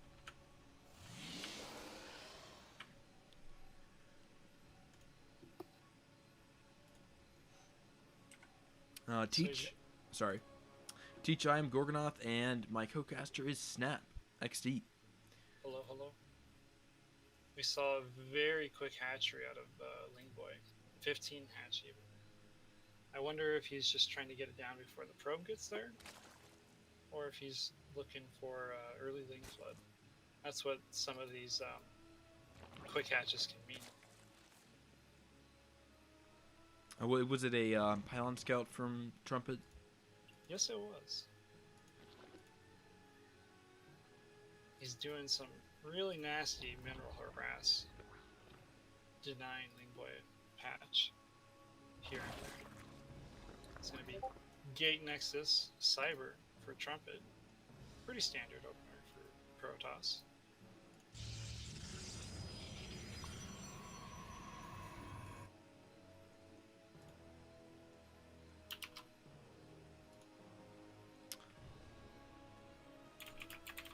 So,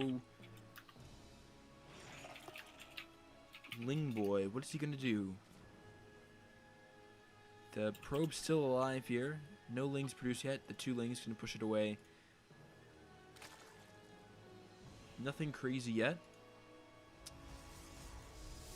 Looks like it's going to be a very normal 30 supply hatchery. Going to be a little denied by the probe, if Trumpet sees it.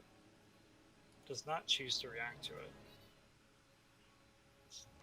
27 supply. Ooh, I'm all off. Yeah, 225. Quite good for our Zerg friend. And this probe is going to get killed as well.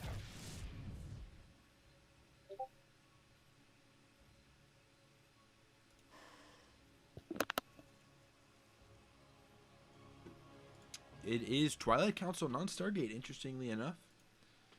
Ooh. It's getting rare that we see non-Stargate openings. Yeah. The meta has definitely favored it a lot. We should see a Robo come up pretty soon after this, unless it's Dark Shrine. If it's not Dark Shrine, it should be Robo for the Warp Prism, so that you can do some harassment. But we don't see anything with it quite yet. Ling Boy is on top of these Adepts, as so far has taken 0 damage from the Adept harass.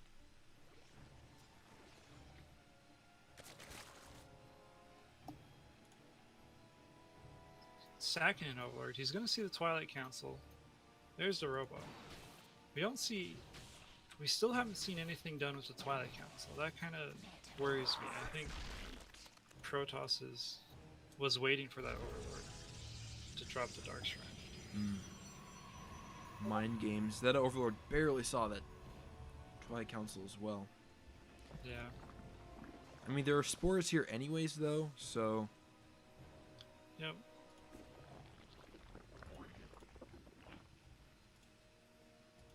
So we're not going to see a DT take out a base undetected or anything like that. Supply block for Trumpet.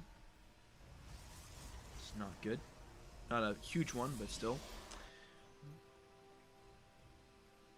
So nothing's really happened this game. Ooh, there is something. He's still making an Adept out of the gateway, so it won't transition into a warp gate right away. That's kind of funny. That happened to me the other day when I was playing Protoss. You play Protoss Custom Snap. Are you making a race switch? No, I just like to off race and realize how bad I am. Get a taste of the best race? Nah, Zerg best race. Nonsense. Forever and ever. My heart belongs to the Swarm. So does my arm. Okay, so pretty nice. This Overlord taking a Grappa Creep and denying this third. It's nice. Nope. Layers finished for Ling Boy, but he hasn't started Roach Speed. That's definitely a mistake. When you see a Twilight opening like this, you know that you need Roaches to defend whatever it is. You know, it could be an Adept all-in, could be DTs, it could be Archon drops. There's a lot that Protoss can do, and Roaches are generally the answer to all of that. There's Roach Speed started now. A little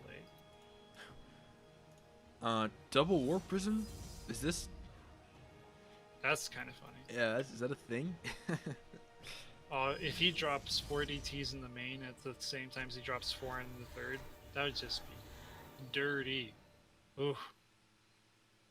Is he actually going to do that? Or is he going to morph into Archons? Okay, so it looks like Archons are going to be the choice. Double Archon Prism drop? Maybe? That's going to be the first time I've seen that, for sure. That'd be kind of cool. Really micro-intensive, absolutely. But if Trumpet thinks he can pull it off, then we can see great things happen. Tell you what, a lot is invested in that. Those 2 Warp Prisms. Yeah, 15 Roaches already, though, so I don't think... Unless he splits them up and drops 2 places at the same time, I don't think we're going to see very much done. He can't juggle forever, which is something he does have going for him.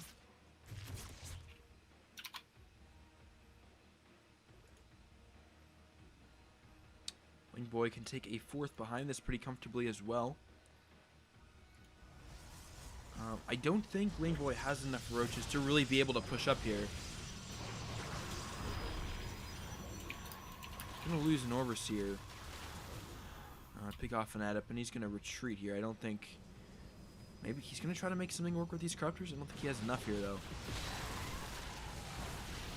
Landing some nice... Ooh, actually, some very great micro there by Mr. Trumpet. Wow.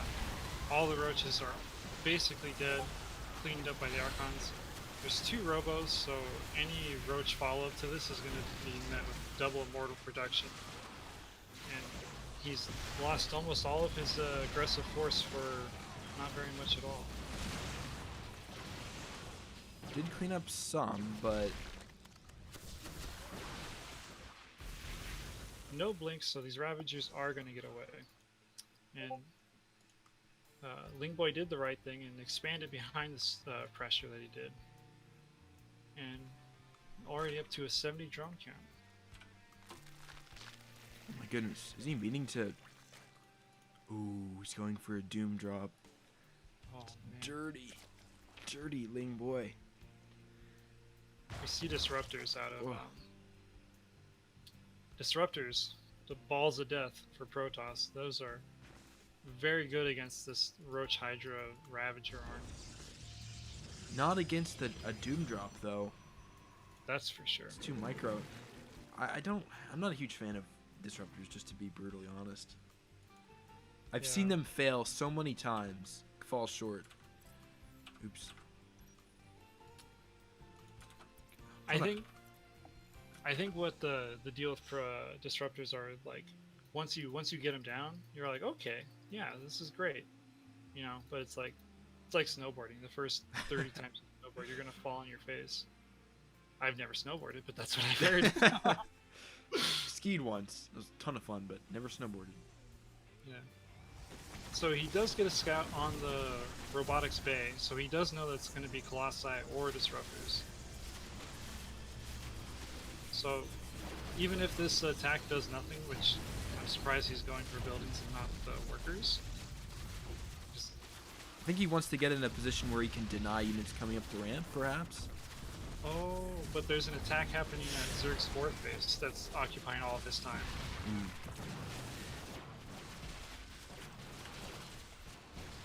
Actually looks like Lingboy might be in a little bit of trouble there. But meanwhile, the drop going in uncontested. Yeah, Protoss is lost. Whoa, what happened there? Okay, that disruptor shot was going to be absolutely money.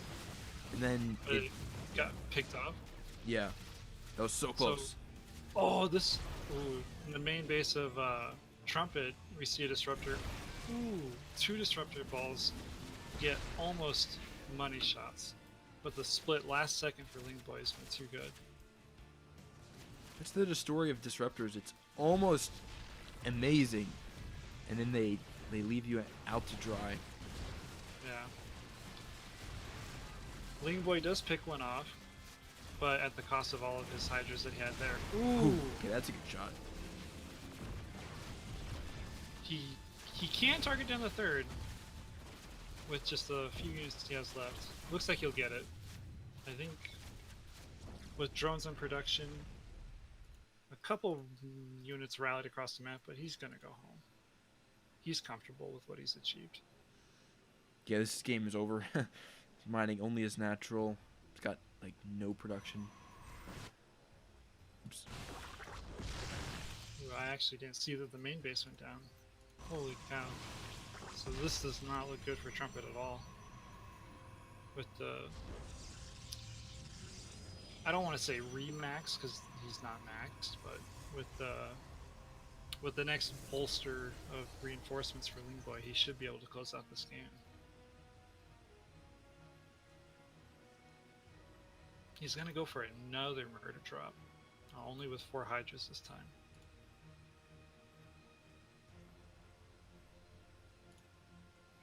Yeah, Lingboy. Ooh, he's going to find a couple of probes here that were just chilling.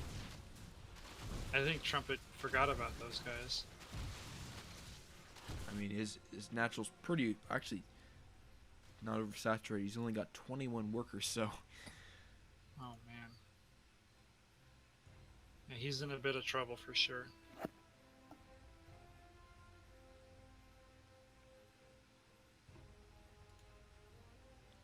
Lingboy biding his time.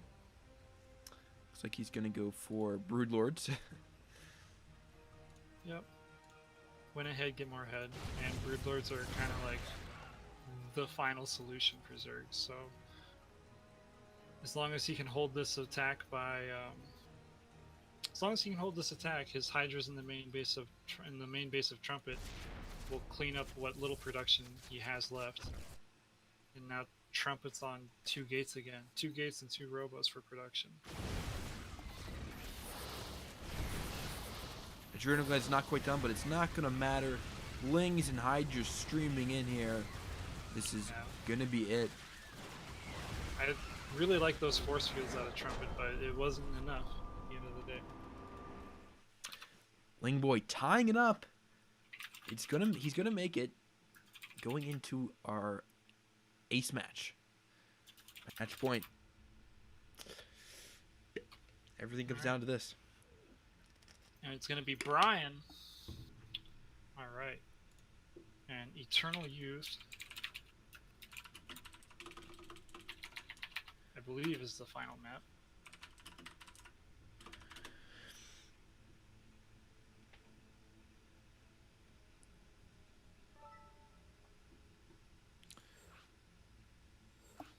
Right? Or did we just play on Eternal Youth? No, we just played on Christian Riff. Gotcha. Okay. So, Ling Boy has a pretty significant MMR lead to Brian, so I'm feeling good about our chances here. Yep. As long as I just want Ling Boy to play a calm macro. I don't take any unnecessary risk. Yes, please don't. Please don't, Ling Boy.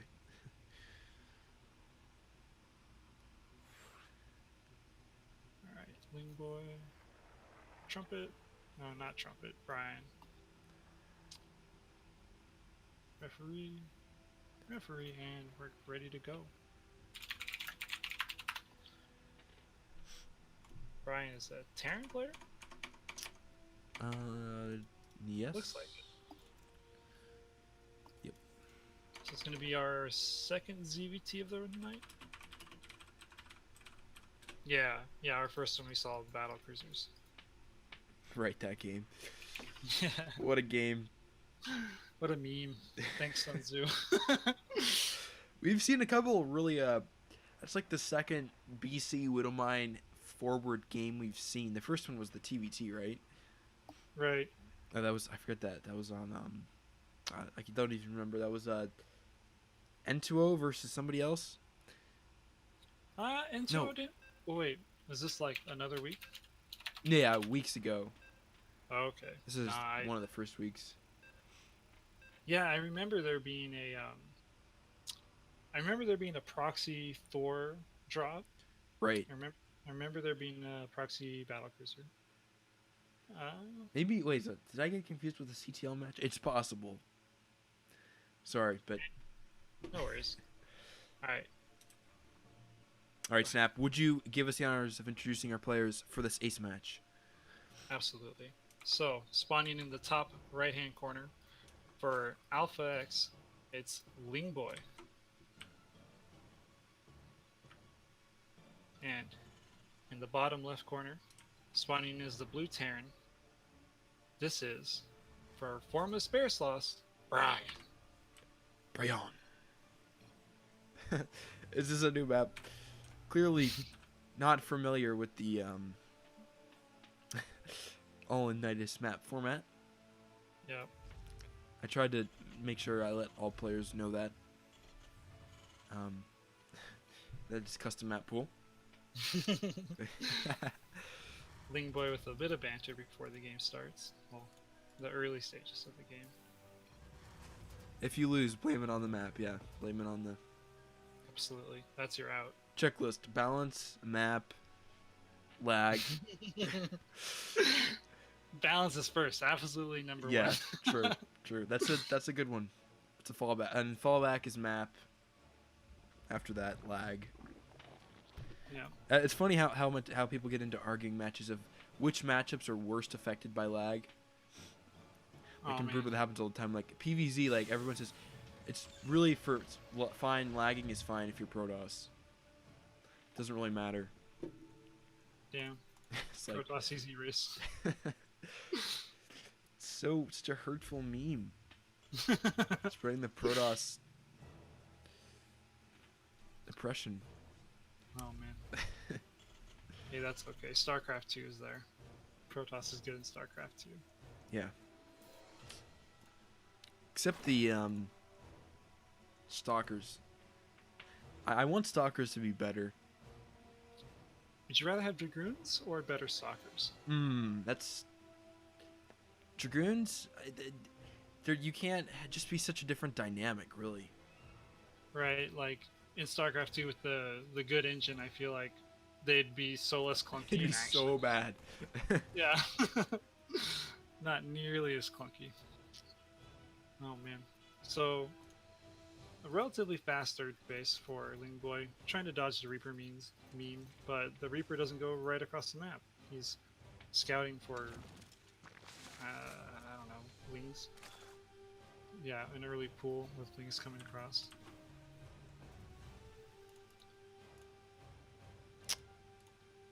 Well-timed hatch again from Ling Boy, so good job for playing standard and not doing a roach all in. Thank you. Yep. Much appreciated. So this Reaper gets one drone kill in the main base, but there's nothing at home to defend these 4 links, so they're gonna even up the count with this SCV. Maybe? If the SCV runs all the way to the Reaper, maybe not. That's pretty funny. I've never seen an SCV run out of his base to escape links. Oh, doubles back, makes a cutback. He's running a pretty good route right now. Yeah, all the Hellions are out, so that's Ooh. gonna... Oof. And Slowlings versus Hellions. I think Hellions win. Hellions win versus Speedlings too, but the Speedlings can at least run away.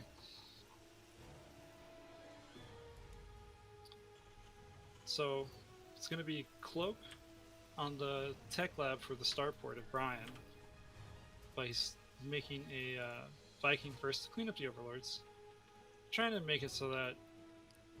supply block Zerg and make it so that they have less scouting information for the later parts of the game. Solid stuff. These Hellions coming in here, just gonna meet up with 4 queens. Gonna stop them. Maybe. Oh no, they just YOLO. Now this looks like one of my ladder games, except for I don't clean up the Hellions.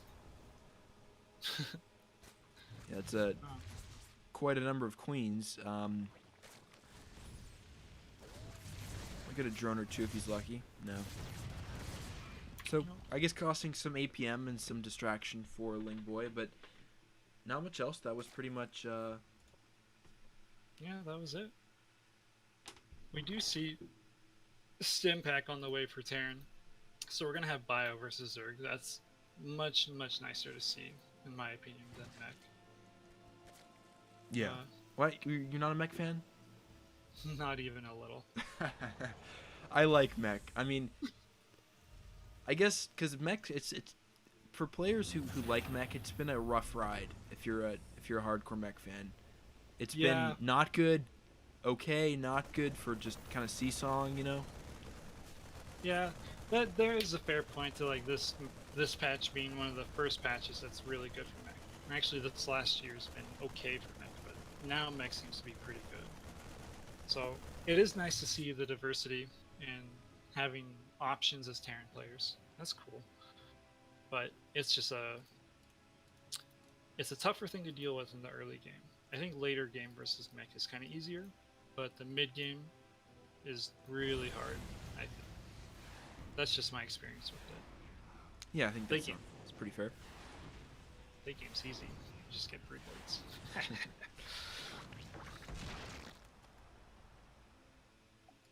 So we see 4 gases for Zerg. Layered has just finished, and the Banshees make their first appearance.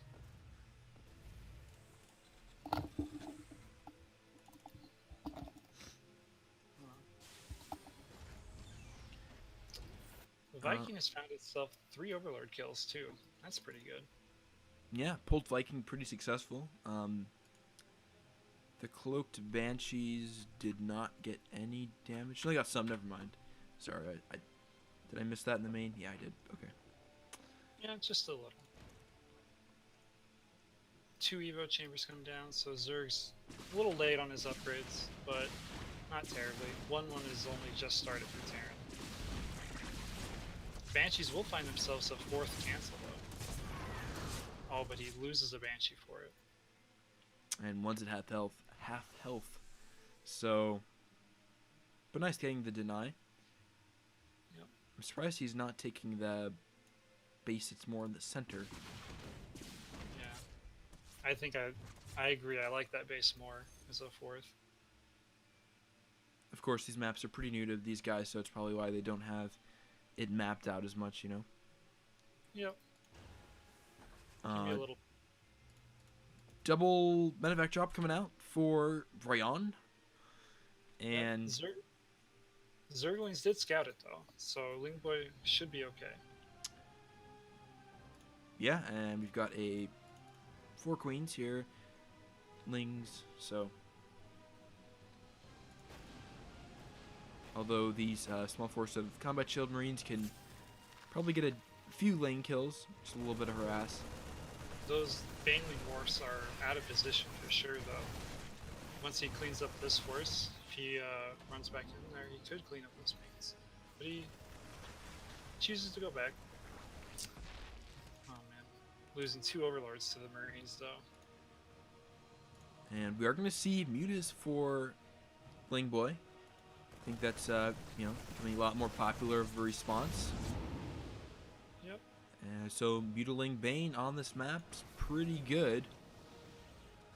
I think for Terran, it's going to be a struggle to take a base outside of the 4th. Yeah, the 4th seems like you can secure it pretty well. There's 2 attack paths, but one you have to go through the ramp, almost go through the ramp. Yeah, seems pretty good. Mutas will catch this drop though, but they're not going to be enough. With Link support, they will clean up the drop. Loses 2 Mutalisks though. That's a brutal trade. Yeah, fighting with gets at one of those medevacs with quite a bit of units in it. Yeah, the full medevac. That's an ouch. Mutas clean up the drop. Oh, but there's a big push to the south side of the map. I think this is going to catch Lingboy by surprise. This is 4 tanks. Marines timming in here. Not really enough Banes. Yeah. Getting a nice connection, though. Yeah, he got an awesome surround on the Marines with the Zerglings to keep them from kiting back. More Banelings morphing in, and the Muta's here to pick up the tanks. With only 3 Marines, he can just... he doesn't have to contest it at all. Oh, he meant to retreat with those tanks. Instead, he just gifted Lingboy 3 tanks. Absolutely devastating. Man, that's always something that you hate to see when the retreat path isn't quite what the player expects. He's going to move across the map. I think he's trying to pounce on this. I think he will. I mean, it's just... there's not too many medevacs here. These are just Ling Bane, just Ling Muta, but there's not much here, so Lingboy could just... he's going to do a tremendous amount of damage here. Oh, man. He gets a tremendous amount of SCV kills. He still has a big flock of mutas. He's going to run back to recharge for the next push. Brian not in the best of spots. Yeah, the production from Lingboy is really strong, and just once he caught a bit of that army out in the map, just decided to keep rolling. Got I think about 30 SCVs here, 27 SCVs down. It's huge. It's about a 30, almost a 40 worker supply lead for Lingboy, and Lingboy is still expanding. Still has to take that central base, but has plenty of time to do it. 2-2 just finished up for Lingboy, and we haven't seen 3-3 start for Terran yet. So Lingboy has caught up in the upgrades, and depending on who starts there first, might even take the lead. When he started with his extractors almost 30-40 seconds late. That's awesome. Not late, but later than the Terran. So it looks like Brian is trying to push out here to get in that same avenue again. But Lingboy is coming into the main, and there is one lonely missile turret there to defend, but these mutas are wreaking havoc here on the supply lines. Yeah, they're on the production. That's something that Terran cannot handle very easily.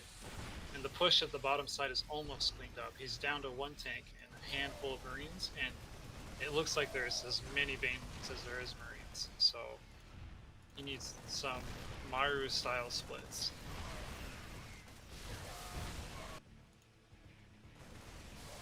Noodles did a pretty good job ravaging the production. GG is called, though, and Lingboy, with 2 kills at the end here, will take the game and also the week for Sonic Aftermath.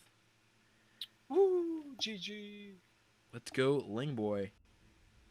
Making his entrance into the league. Nicely done. Okay, so that is it, guys. We won. Yay. Started off strong with our diamonds, as always, splitting it, and John taking a crack at a Masters. He got pretty close, I think, I think he was in a winnable position in that game. So it shows that we're pushing at the cusp of, winning by a wider margin. Really proud of everybody for showing up and playing this week. Thank you, guys, for playing, for practicing hard, for winning. It means a lot to me and to the whole team, AlphaX, to see you guys play well. And you guys should be very proud of yourselves. Also, thanks to everybody in the chat. We got a nice viewership. Thank you for a couple of our visitors, Teach and others. It was a fun night. Hope you enjoyed the cast. We'll be back casting next week, hopefully. And yeah, thanks for spending your Friday evening with me and Snap. It is very much appreciated. Okay, you got any closing words, Snap, before I put this one in the books? Nope, it was just a great series, and that's awesome to watch. Yep, we will see you guys next week. Signing off, it's Gorgonoth and Snap, casting great evening. I will see you guys next week.